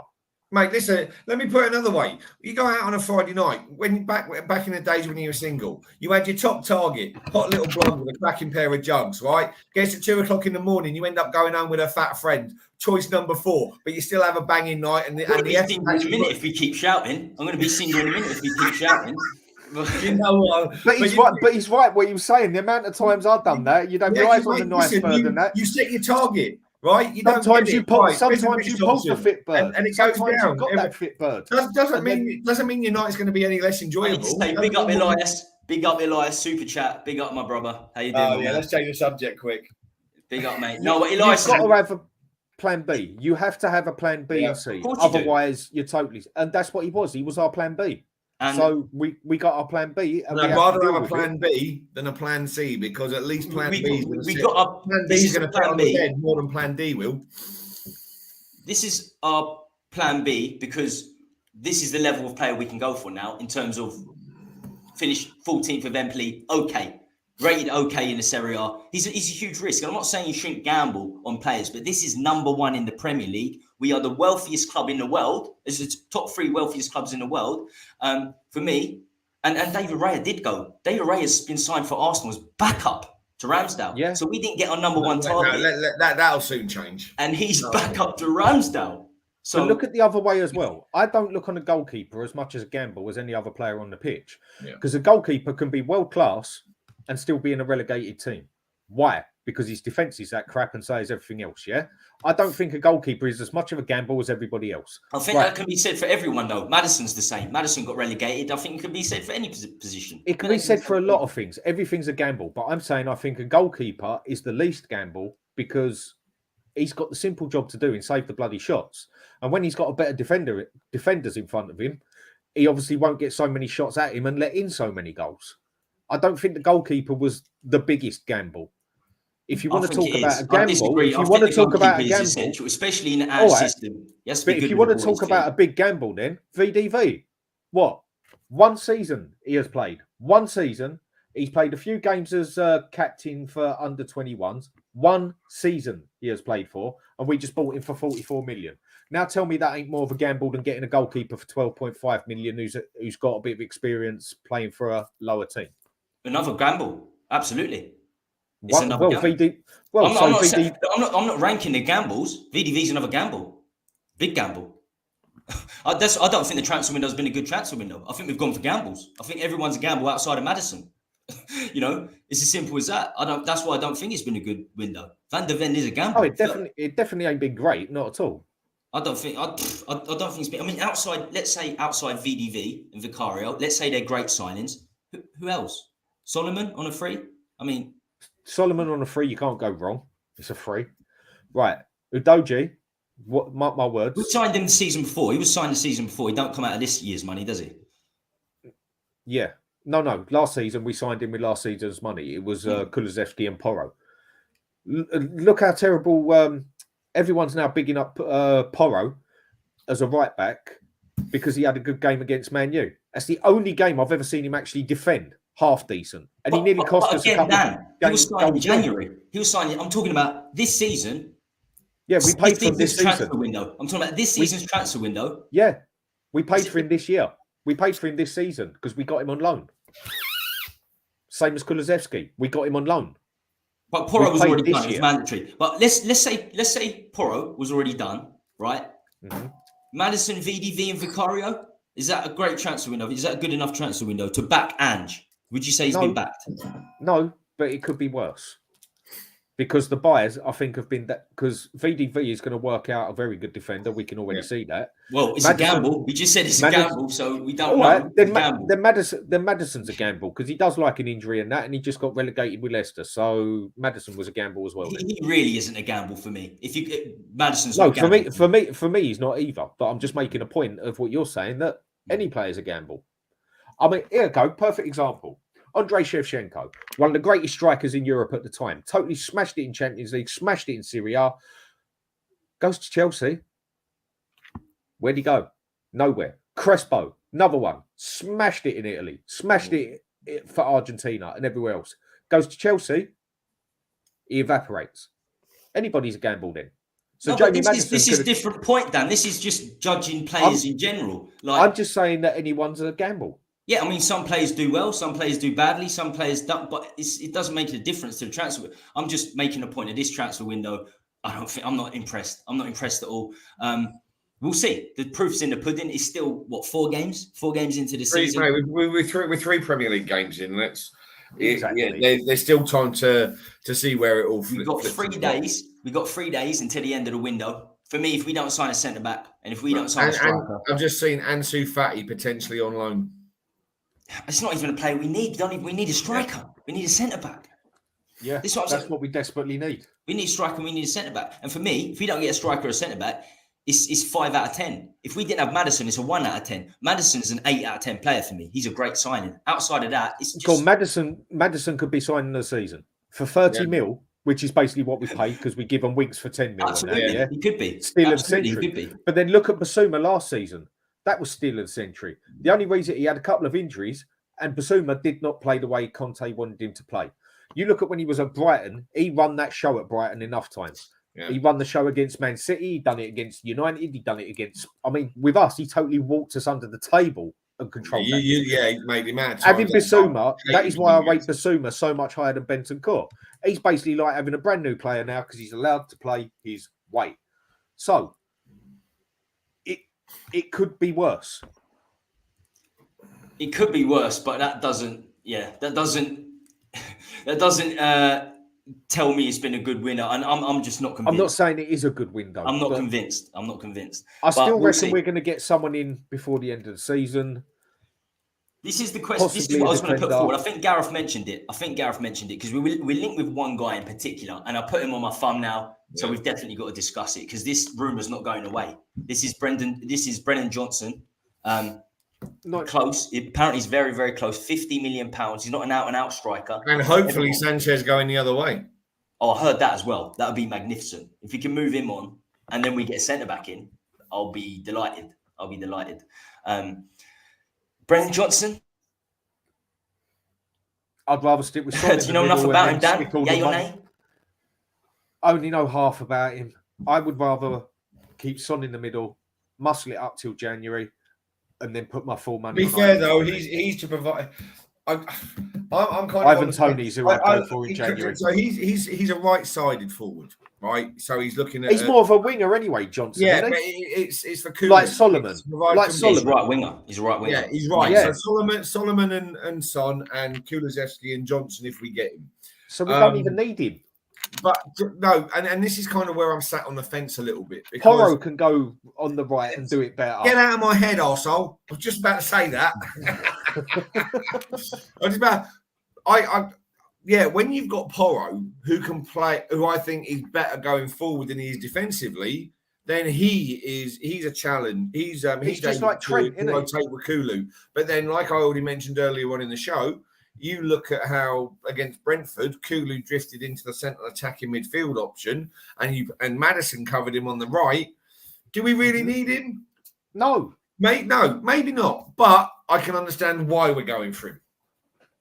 I'd take him over no one, but I'm definitely with you two on this.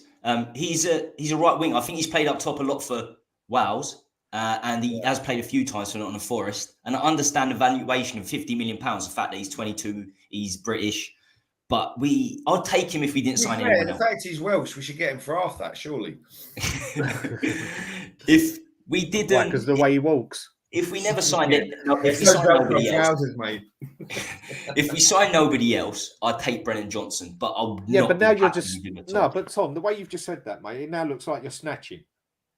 It now sounds like you're desperate. Yeah, who are you? We told that no one else. We go spunk the 50 I'm fucking desperate. Snatch. Yeah, well, I'm desperate, man. I'd rather just muscle it out till January and go stick that 50 million plus. I'd rather muscle it out till January and sign no one again. You know what? To me, if we got Johnson and Tasoba, then I'd be happy. At least I want a centre back, Leverkusen centre back. Yeah. Again, we go back to choices. He was our first choice centre back, I think. VDV was our second choice, but Tapsoba was a quality player. And if we can somehow do the Brennan Johnson, give him Sanchez, then get Tapsoba, which will make sense because we'd have a spot available. And hopefully get rid of Dyer. And do you know what, Ange? I'll give Ange a 9 out of 10 for not putting Dyer in any of his squad. Mate, listen, I'm already cupping, mate. I'm ready to go. Mate, just for that alone, I'm Anging all the way.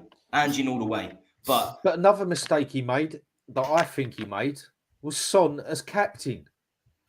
Son is not a captain. But is it a big deal for you, Dan, in football? What, a captain? Yes, it is. Yes, I think it is. Romero. When the whole team's down, I'd have gone Basuma. But I get your Romero point. But for me, he was too fiery at the time to pick as captain.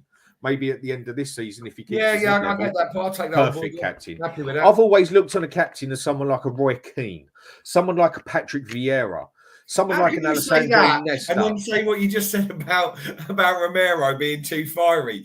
When you say Roy Keane, but look at the experience they had. They was far more experienced. Yeah. But you want him.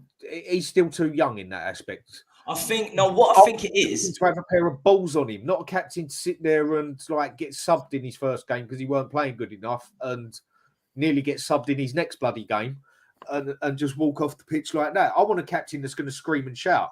I want a captain that's going to Stuart Pearce type. Yes. Now you think of you're right, Roy Keane, Stuart Pearce. When you say captain, they're my go-to. Juventus when they had Pirlo. I like my captains. Honestly, I like my captains to be in centre midfield or at centre back, middle of the field. That's why I want my centre. That's why I want my captain. But to be honest with you, these days it's more of captain's armband for me. It's just He's got to be the face of the club. And for me, Son's the face of the club, so just throw him the fucking captain's armband. It might be to try and keep him. But you don't want a nice guy, and this is why I was saying Roy Keane, Stuart Pearce. I love Son. I'm never going to be negative about that guy. Right, love the bloke, right, and he's nice, and I think and you don't need nice on the pitch. Who goes home with guy where he'll go to Richarlison? It's all right, son. Keep your head up. It's okay. Rather than sort your fucking shit out. 100%. Right. Point you made earlier about going clubbing and that and going for the bird and that.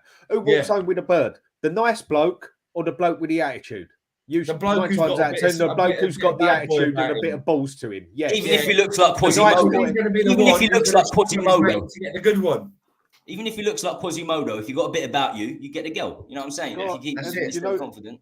That's it. In a couple of bags in your back pocket as well. You just took the words out of my mouth, a packet or two in the back pocket, and you're sorted. As long as you just got in my head there. You just got in my head there. That's exactly what I was going to say. Because that's how it is.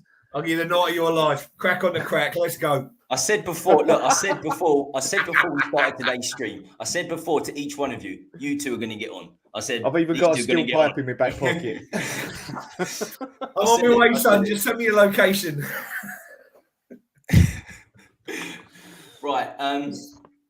Brennan Johnson. Yeah, your nay, Gareth. I mean, you pretty much said. I'd take him. He's not the answer, but I would take him because I rate him. Yeah. I'd say no, because we got Solomon to go there. We can stick Porro up there. We've already got Kulusevski up there. We need someone up front or defender more. We need a natural number 9. But I think if we sign Brennan Johnson, it would be with the inclination that he would play as a number 9. I think that would be. Now you're scrimping and scraping at hopes. Yeah, that's what we are Spurs. That's what you're Spurs fans. That's what you two have been doing with Vicario and Van Dijk.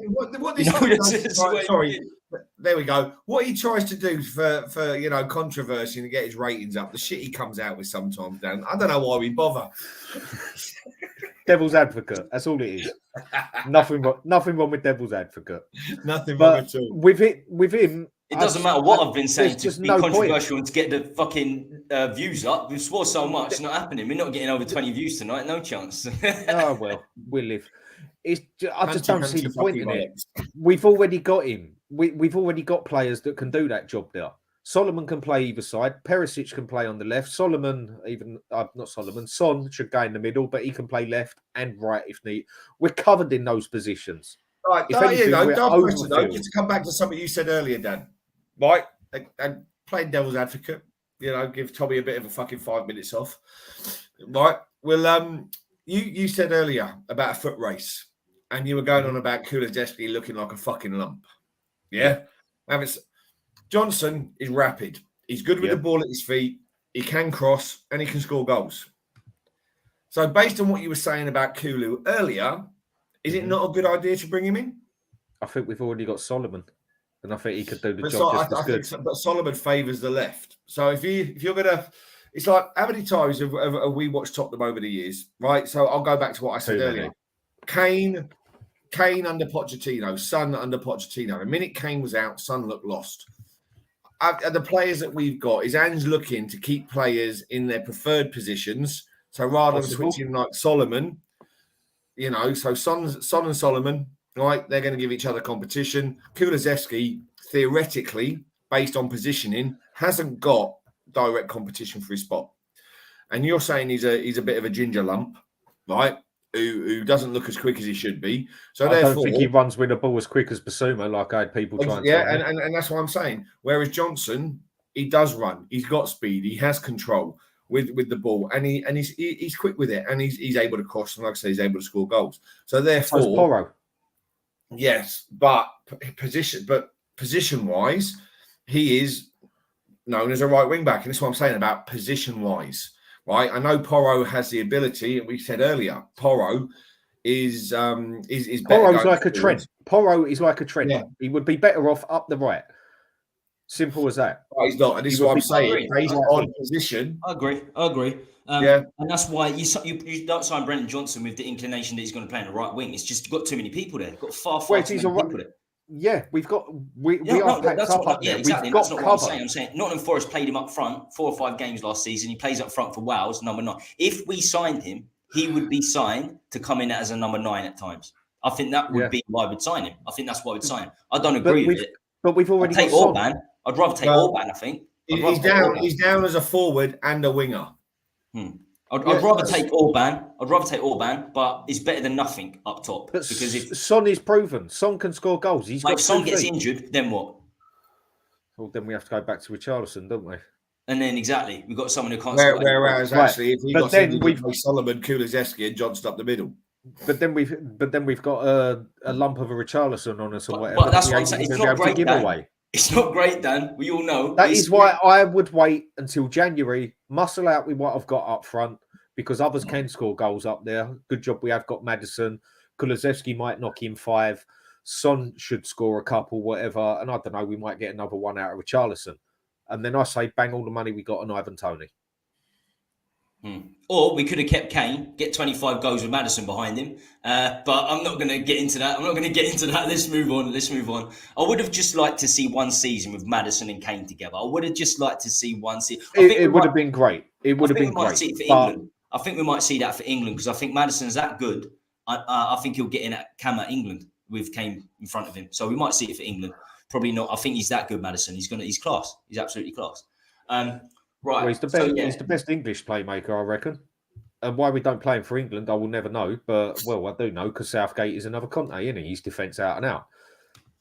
Right. Maddison up there with Kane in front of him, and Foden or Grealish on the right on the left with Saka up there, and that'd be perfect. But right, penultimate section of the show. We are coming to the end of the show now. Before we do, please smash a like. If you haven't already done so, I think we're up to 16. Look, it's diluted. Everyone's streaming now, straight after a heartbreak like the Fulham game. So we all appreciate you being here. But if you haven't hit a like, please do. We're on the road to 3K. It really does make a difference. In the coming weeks, we're going to have different hosts. Dan's going to do something on the channel. We might have Thiago doing something. This weekend, the Hotspur boys that have been coming on my channel, Total Hotspurs, they're definitely going to be doing something as a reaction. Hopefully a good reaction after the Burnley game. Like tonight, we should have won. Should be 3 points against Burnley. But what could happen and what should happen are two very different things at Spurs. So make sure you're subbed up and we've got lots of content coming your way. So last week, as you'll know, Dan, a little bit of a funky thing I put in there. It was prediction time. Prediction time's over. So I'm looking at this. This is a little bit funky. It's why haven't we? Why haven't we? So first of all, Dan, why haven't we got a proper director of football?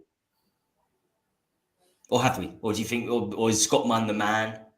Paratici's gone. We're still using Paratici on the slide. Paratici is still getting used on the side. We were talking about this earlier, like behind stage, Tom. He's still, and the thing is with Paratici, you can't slate him 100% because he did get some good little buys. He did, and a couple of screw ups as well. But he's the one who got us Bentancur, got us Kulusevski, he got us Sarr. He got us Udogi. He definitely got some good stuff out of it. And he made about 20 million in his back pocket for it as well. So sure. Everyone's a winner. But apart from Kulusevski, I don't hear no one complaining. He could have made 100 million in his back pocket for all I care and that. And like I say, he could be as straight as a roundabout for all I bloody care and whatever else. As long as he does the job properly, I couldn't give a monkeys. So, but director of football, I think it also comes down to that point of who wants to work with Levy. Right. You could ask me to take a director of football role, and I wouldn't work for that cunt. Scott Munn apparently is the. We don't know what Scott Munn's doing. Apparently, he was going to be the guy. He was meant to be there over 6 weeks ago. I think, chaps, I'm with you. Both saying like Paratici's consulting. I think he's consulting. I think he's doing a lot of the work behind the scenes. Not that Levy ever gives a director of football a great deal of power anyway. So it's not one of the biggest problems for me. I think since Paul Mitchell left in 2015, he after his first year, he said his job become a nightmare. After 2015, I don't think we ever really had a director of football at the club that held any power. So it doesn't make a great deal of difference for me. But it is weird that we're just going in with Scott Munn. And apparently this Rebecca Capelhorn is in charge of the transfer outgoings or some rubbish. I think the name speaks for itself. Yeah, I think she had a few. Right, we've touched on it a little bit, Gareth. Why haven't we signed a striker? Honest answer, I don't think Levy wants to spend the money for the calibre of striker we need to get. No one's going to replace Harry Kane. He's generational. It's impossible. Right? You never replace that guy. But the money that you're looking to spend on somebody to come anywhere near Harry Kane, you know, whether it be a 20 a season goal striker, Levy ain't going to pay that money. The thing is, there's no number 9s at the moment either. If we go back 5 years, you couldn't pull a defender out of nowhere. They was oblivious. You couldn't find them. Now all of a sudden there's defenders there, and there's no number 9s there. You go back 5 years ago, 6 years ago, there was plenty of number 9s there. Well, now all of a sudden everyone. You sit there and say, "What about Lukaku? He's a number 9, but he's not decent enough. He's not good." And another issue is that Martinez from over in Italy. Lukaku, we look at these players, chaps. We look at these players, but we've got nothing to attract them to Spurs. We've got no Europe, not eight. Mate, we've got the best ground, the best training facilities. But that's it. What attracts you to Spurs? What? We've got no Europe. We don't pay high wages. What actually got Maddison to Spurs? Nobody else wanted him. It was Postecoglou, wasn't it? No, and nobody else wanted him. I don't even believe it was that. Happy wife, happy life. His wife blatantly stated on the news and that she wants to live in London, not Newcastle. Yeah, well, I guess that's one. But I mean, out of the strikers now, I mean, it's very late. It's too late in the window anyway. We sold Kane so late in the window. That's exactly. So hang on to it, and instead of being desperate and spunking another 50 million up the wall, I think if we want a player like Kane, you've got to go for Ivan Toney. Yeah, 100%. To be fair, do you know what? If because Ivan Toney is available from January, right? And I tell you what, if Spurs end up getting Ivan Toney, then we know there's.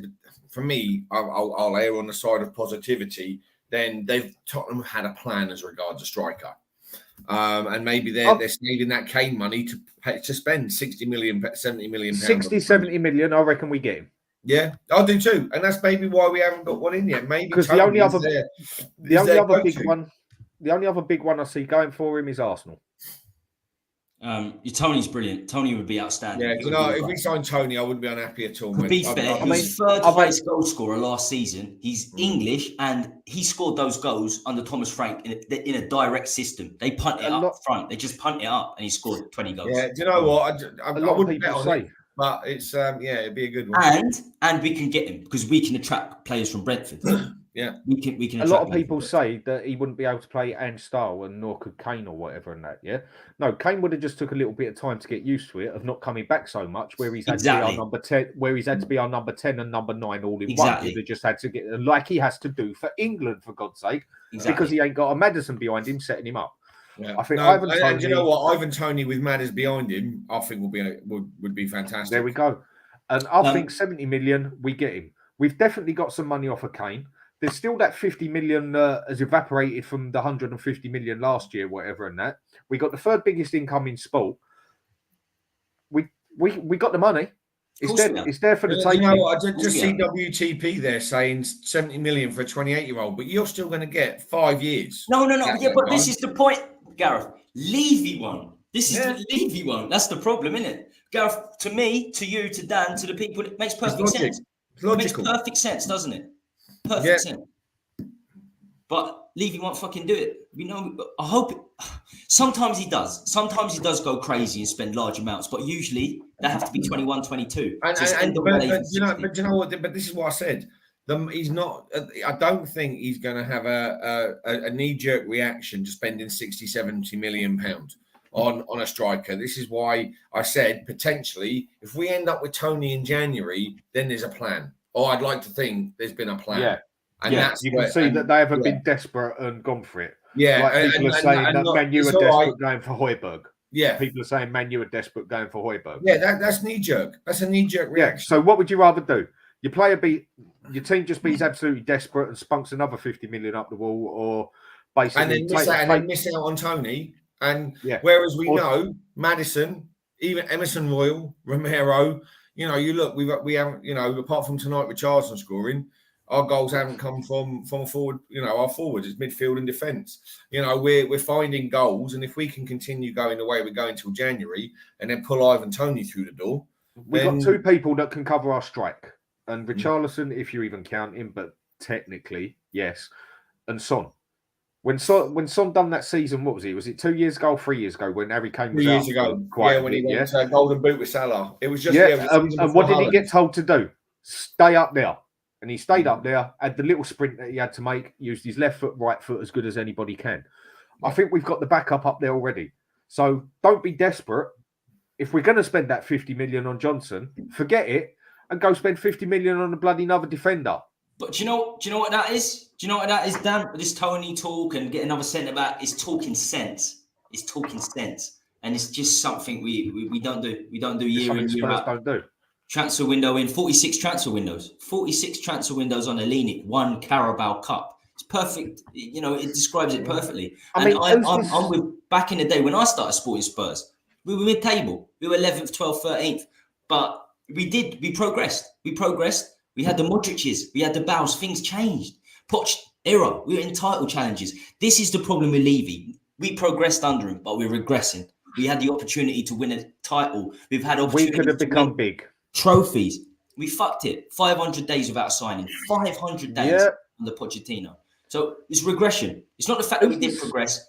We're regressing. And this Tony thing makes sense. A lot of the transfers we talked about today makes sense, but not for Levy. Not for the club to move ahead under Levy. Who's this striker we're looking at? Who's this young striker we're looking at? I forgot his name. Auburn? Auburn's number 9. He's about 5'2", but he's number 9. So yeah, and again, everyone's bigging him up and everything, and I bet you 99.9% of people didn't even know him before 2 weeks ago. Oh yeah, I forgot about it. Everyone watches the Belgian league, don't they? No, they bloody don't.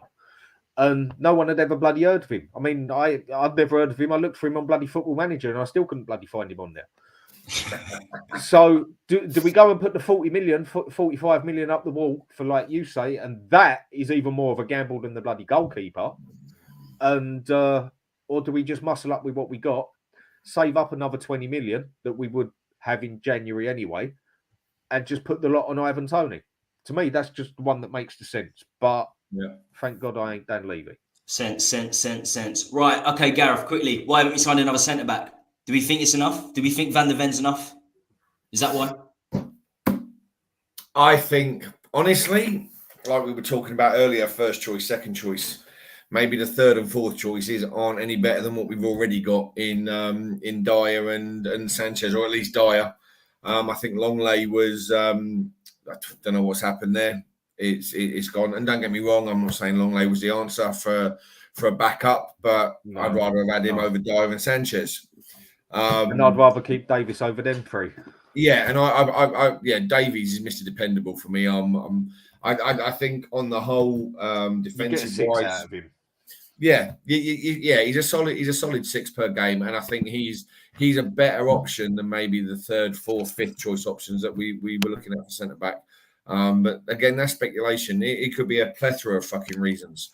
But as long as Dyer and Sanchez go, but also as well, maybe there's enough with this young lad Phillips, where we have Davies and him as our third and fourth for the season moving forward. Again, that would be possible. That would be a gamble of all gambles, because he's played 7 times for Blackburn. That's it. Yeah. But who knows? Yeah. But he ain't going to do worse than bloody Dyer. A lot of today's, the key word. The key word to take out of today's stream is gamble. That's the key word. That's the word that's come up time and time again. Gamble. And don't always go for your fourth choice on a night out. No, because most of the time you wake up and look at it next year and you don't even recognise it, or is it you don't want to recognise it? One or the other. It's all right having a drippy dick if she's hot, but if she's these are depressing topics, but we have to think about it. Oh look, Dan, why haven't we sold more players? We've sold Winks, Rodon. Now you know what? Of course, we've sold Kane, Winks for money. They're the only 2 sold for money. Parrott and Rodon. Rodon on loan. That's it. Do we value our players too high? Is that a talking point? Do we value his players too high? Is that a problem? Yes, we do. We do value them too high, because we could have got 9 million or whatever it's saying for Sanchez, and he now wants 15 million. Look, this is where we got. Look, if we get offered 1 million for Ndombele, and we can wipe his wages off and everything, we got to take it. Oh, do you know what? Just give me the petrol money to drive him there. That's all the transfer needs to be. God, give me the petrol money and I'll do something, but it won't be driving him.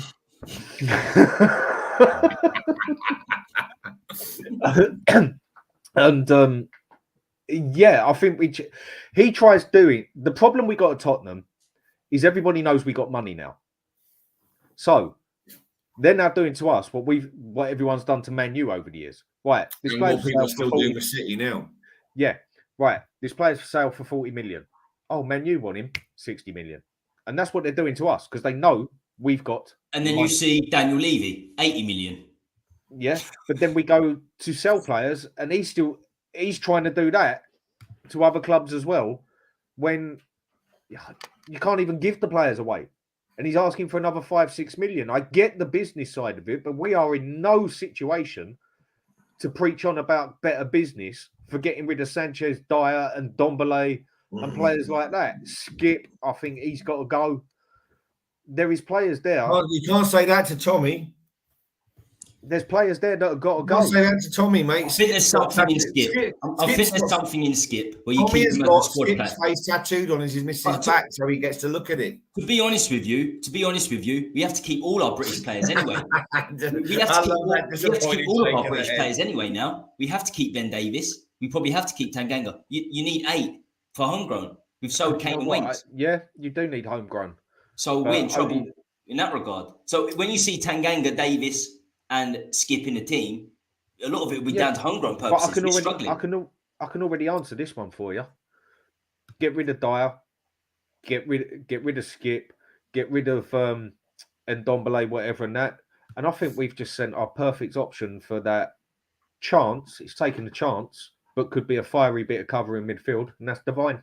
And he's gone out on loan, though, hasn't he? I know, that's what I'm saying. That's what I'm saying. And that would have been another homegrown player there. Phillips, if he goes in there, there's your homegrown player that covers. I know they're under 21s, but you can still put them officially in the team, so they go as the homegrown player. There's your cover for Eric Dyer. I mean, like we say, like Eric Dyer, Eric Diarrhea, whatever you want to bloody. He doesn't count as homegrown anyway. To be fair, mate, you could put. No, he doesn't. Does he? You could put a skip. No, I forgot that. You could put a skip, right? An actual physical skip on the 25-man list, and that would go as homegrown and replace Dyer. I mean, mate, I'd rather keep Tanganga than bloody Dyer. Yeah.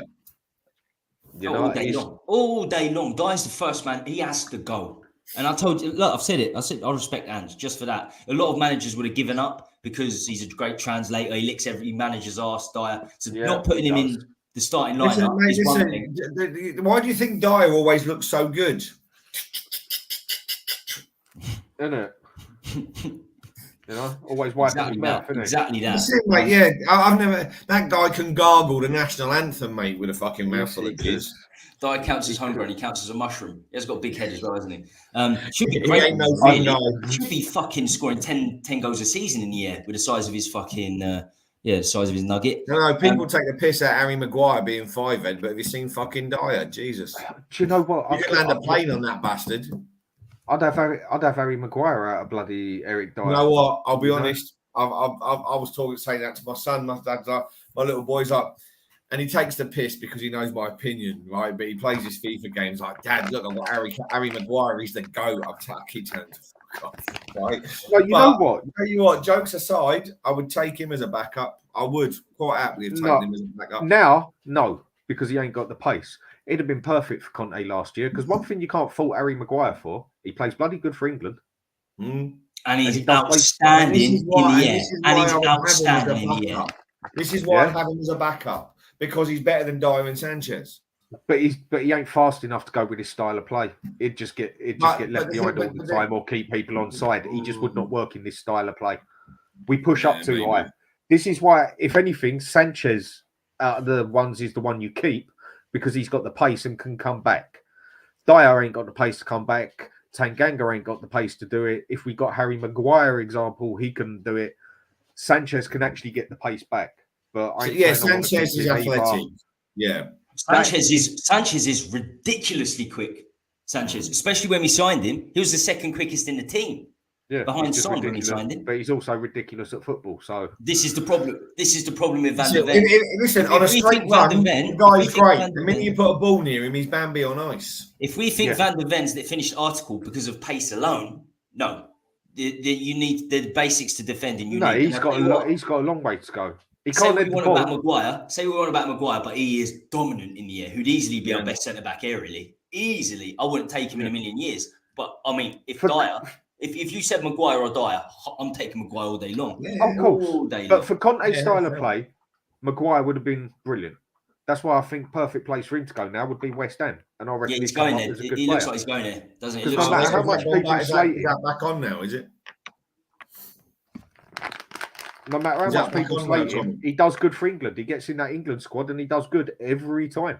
He is dominant in the air. I'll take him over Dyer, but that's probably about it. Right, that stage of the show.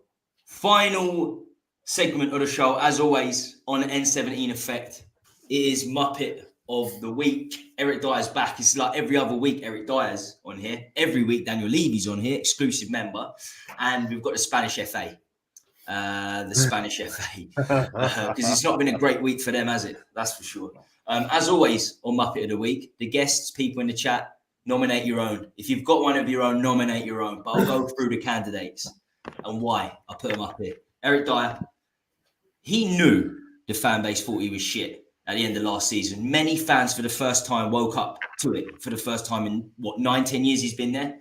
And still he said, I'm going to stay here and I'm going to fight to get into this team. And I think he genuinely thought he was going to. But Ange is not taking it. Even today against Fulham, he has not even put him in the squad. So Dyer's a Muppet for thinking he's definitely going to play this season as far as I'm concerned. Levy for being Levy, and quite frankly, from last Tuesday's show, I complained that he hadn't signed anyone or sold anyone. Same situation. Still haven't signed anyone or sold anyone for the last few weeks. And that's enough for him to be there. Oh, no, we did do business. Divine went on loan to Port Vale. Yeah. We should have kept him. And there you go. And the one of the players we should have kept, we didn't. And we've got another 11 players deadwood that we probably should have loaned out. It's shocking. It's shocking. And Spanish FA, where do you begin? Well, you can only loan 7. You can only loan 7 this year, innit? Oh, something like that. Right? I think there's something like that. It's 7 or 8. Depends what country as well and what age they are. And there's other shit that's in there. It's almost as confusing as the Spanish. It was to stop Chelsea doing it. It was to stop Chelsea. I don't know what's going on with the Spanish FA. The director kissed a female player on the lips and was suspended. Yep. The whole coaching staff resigned, other than the manager, who the Spanish players hated during the tournament. It's more of a circus there than it is the Spurs right now.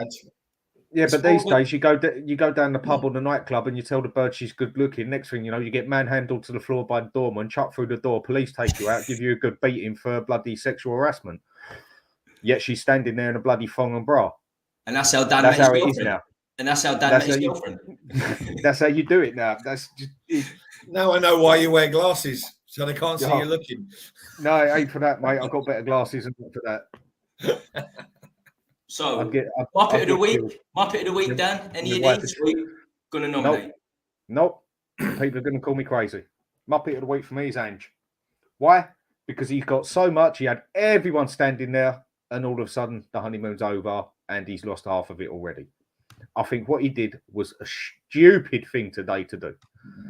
I think he's got to be the Muppet of the Week for being up there and down there in a matter of 3 days. Because now everybody's sitting there slating him and everything because it was a stupid movie made. 9 different people on there. Why? For me, I think he's just made life 10 times harder for himself. Well, he has, because we're in one trophy now. We've got one chance of a trophy. That's what I mean. Not making so Europe. even though I'm rating him and I think he's going to do all right and everything and that, I think he's just made his life 10 times harder. So why? So for me, he's got to be the Muppet. I think he's made life 10 times harder to the fans, which is a problem. I don't think Levy really gives a shit, if I'm honest, about going out of the Carabao Cup. But us fans do. And we're the ones that are going to be singing or not singing his name. So, he deserves a place. He definitely deserves a place. Because it was just such a stupid thing to be that high, and then through being a qualified manager, you change 9 players. he's just come banging back down. And as far as I'm concerned, the honeymoon period's over. Right, 1-0, Ange, Muppet of the Week. Gareth, any of these? Are you going to nominate? Sky. No, Sky's my Muppet of the Week. Sky's always a Muppet. Sky, yeah. I've never heard so much about the Bundesliga since Kane went over there. They push every fucking summer to sell Kane. And now he's gone over there. Or here he is, Harry Kane in the Bundesliga. Harry Kane in the Bundesliga. I don't know next to fuck all about the Bundesliga on Sky Sports prior to Harry Kane going over. And I'm sick and tired of it. The guy's gone. Let him go. Do his shit. Fuck off. Oh, why do you think they do it against Spurs, Gareth? What do you think they got against Spurs, particularly? I honestly, I've got no idea. I think we're one of those unfavourable teams. I think and I think for those of us who are old enough, and you look back to.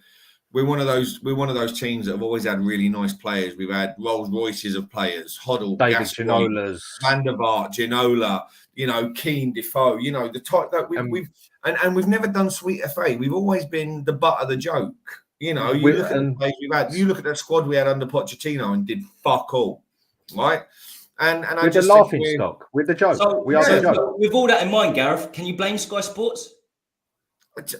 Mate, I to a degree, yes, I can, because it's supposed to be impartial reporting and everything else. A bit like punditry, it's supposed to be impartial. But like I said, it's just the joke. For me, the joke is, and why they're fucking Muppets, is Harry Kane's now gone. Shut up. Let us get on with it. Let us do what we've got to do. I don't give a fuck about the Bundesliga. I don't give a fuck what Bayern Munich's going to do, because I know they're going to win it. And I'm going to say it now. I've tweeted it, and I'm going to say it. I said it to a mate of mine at the football when I went to the United game. Right? The only reason Harry Kane went to Bayern Munich is because he cannot go to an English club during this transfer window. He is going to win the Bundesliga, right? He's going to win the Bundesliga, and Chelsea are going to bid 120 million-ish for him, and he's going to reunite with Pochettino next summer. Wow, that's some claim. Well, you missed prediction week. You missed prediction week last week. Right. I think he's building a house by Cobham, the training centre. Him and Pochettino have this amazing relationship. Right. The relationship they have is unreal.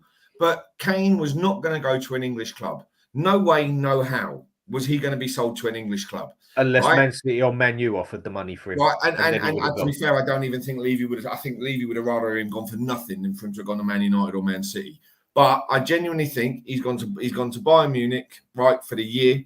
I think he'll win the Bundesliga.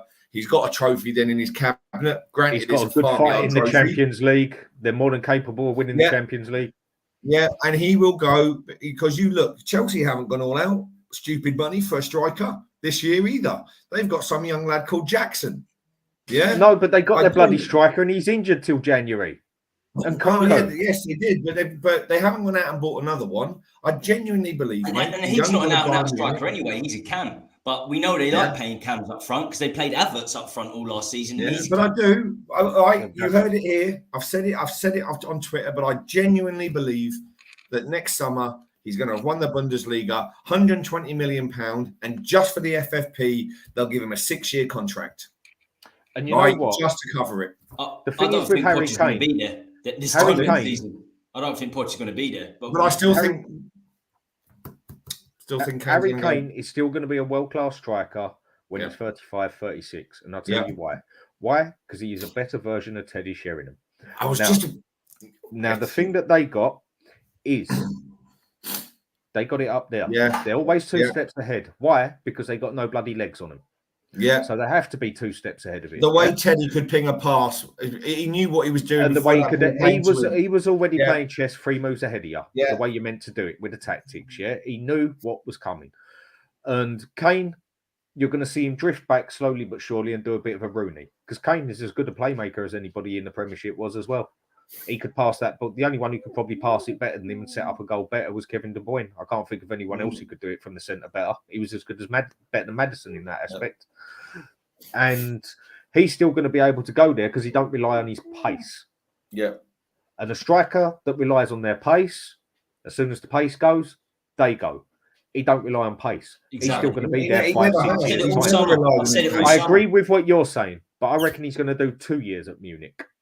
and then he's going to go somewhere like Chelsea, or he's going to go somewhere like Man U, and then he's going to smash Alan Shearer's record. Yeah, he will. I got told all summer when I brought this up, Kane is not going to go abroad. Kane is not going to go abroad. Kane is not going to go to Bayern Munich. They're lesser than him. I said, Kane will go away. I don't care if he's had a full fucking child. Bayern Munich, one of the biggest clubs on the planet. Do you want to know another reason why? I don't care. Look, I don't care. I don't care about the goal scoring record, because as you say, Dan and Gareth both in agreement. Well, I can see Gareth nodding his head, so he must be in agreement. Yeah. Kane will score goals without pace. He reads the game. He's on the shoulder of defenders. That's why he's a complete striker. That's why. So this is why the goal scoring record doesn't matter, because he'll come back with another club and fucking do the goal scoring record. If Pochettino's still there, he will go to Chelsea, right? And I think in his mind, stupidly, all right, I do think this is a stupid thought, but in his mind, well, I haven't gone to Chelsea straight from Tottenham, so it'll be all right. Yeah, exactly. It'll be more forgivable. And I'll be the first one to spray paint a knob on his mural if he does. But that's true in a way, Gareth, because as you say, I don't think Levy probably would accept a bid from Chelsea, and I don't think Kane would want to go directly from Spurs. Can I just to clarify? I'm joking when I said I'll be the first, because now someone's going to draw a knob of fucking Harry Kane's mural at some point, and they're going to go, "Is that cunt off Tommy's show?" No. So I'll tell you what, he will. He's going to win it, and he'll have his trophy, and he'll come back. You missed prediction. You missed prediction time, because that was last week. That's some fucking prediction. But and even Dan Gaze in the chat said, but he reckons it'll be January. I doubt he'll win the trophy first. He'll win the trophy first, and then he'll come. Of course. I think he'll be there for a couple of years. I think Bayern Munich are a much bigger club. He won't be, because Chelsea, because if Chelsea have the money, they're ridiculous with what they're spending, and they will have no qualm spending 120 million, and straight away 120 million euros or 120 million pound. Bayern Munich are 25 million, 27 million. Who's got more chance, you think, of winning the Champions League? Bayern Munich or Chelsea? Bayern Munich. Bayern Munich. That's why I think he will stay there for the next couple of years. 2 years, I reckon they'll be there. 2 years. I think he'll come back to the Premier League. But if Chelsea make top four, he could come back to the Premier League. He could I even don't end up think at Man Chelsea City. will get top He could even four. end up at Man City if I Haaland goes to don't, Barcelona or Real Madrid or something like that. But Chelsea will still have more chance of winning something than Spurs. Oh yeah, definitely. Well, definitely now. And that's he's won a league title. So if he looks at it in the respects of, it doesn't matter whether it's Premier League or Bundesliga, he's looking at it. I've won a league title. I'll go win an FA Cup. I'll go win a Carabao Cup. Happy days. I've won some at England as well. He just needs that, because he's got nothing. It's unbelievable. At 30 years old with club or country, he's got fucking nothing, and that is sacrilege. He will. But he will, mate. I know Dan's saying the winter transfer window, but I reckon one full season. Yeah, I'll say two. I think a lot of people give. Gary O'Neill says he's trying to make £100 bet he's not going to Chelsea. If Pochettino's still there, if Poch is still there, I think there's a high chance. I haven't got £100, mate, so I'm not going to say. But I wouldn't put nothing past it. What you're saying does make some sense, but whether Pochettino will be not is a different story. Exactly. I think he might not be. I think Chelsea are going to be very up and down this year, because they're basically playing with a brand new team in every bloody position, and the only players they have got that are regulars are always bloody crippled anyway. So, I mean, look at Reece James. He's got wheat. We can't be betting. Yeah, we can't be betting. He's not going to Chelsea. £100 says it. We can't be doing this. I've seen strange. Dan's already going to owe me £100 this season anyway, because I'm telling you, Ange is not going to last the season. He'll last the season. I said it. Ange is not going to last the season. No, mate, he'll be here next year. He'll be there. He'll be in. And Ange will still be in the Tottenham dugout, and Kane will be in the Chelsea changing room. You were twins. I know you were going to say it. I know you're going to agree with Dan. You're fucking twins. Given tonight's show. About time it was 2-1 against you. Did I give my... you've double teamed me. Did you Muppet of the Week? Did I give my Muppet of the Week? No, mine goes to Eric Dyer. Mine goes to Magic Maddison for being late and watching somebody else's show before he came to us. Look, that's a perfect time to wrap things up. Actually, just about. I always try and hit like the 2 hours mark. On N17, I can't even get my words out. I'm so fucking tired. I don't usually stream it this time. We had to because of the Fulham game. So I appreciate you being there. I'm up at 5:30. Mate, that's loyalty right there. That's loyalty No, Gary. I've already said I don't have £100, mate, to be fritting away on a bet like that. Sadly, but it's just my opinion. I think if Poch is there, he will. But I'm not going to. Stranger things have happened in football. It's true, but I've got 2 kids, mate, and I've got no chance of spending any money on it. Stranger things have happened. It's true. It's true. Yeah. So, I don't think it will, but stranger things have happened. Yeah. I reckon it'll be there. You know what? It's just a gut feeling I've got over it. I get it. Yeah. But and there's logic to it. Look, there's logic to it. Definitely, there's definitely logic to it. So, we'll have to. You know what? One other thing, quick here. You see that thing with Harry Kane? It wouldn't even surprise me if we've got a little buyback clause in there, like 2 years' time, and we can get him back for 40 mil or something. I thought it went through with nothing. I thought it went. We don't know the contract. We only know the basics of it. We don't know how much he gets for every goal he scores. We don't know how much he gets for every game he plays. We don't know how much he gets if they win the Champions League, this, and this. We only know what wages he's on and how long he's there for. That's all we know. It would not surprise me if we bought him back in 2 or 3 years. I'm glad you feel my pain, Gary. I've also got a missus that's quite expensive as well, but she's worth every penny. Right.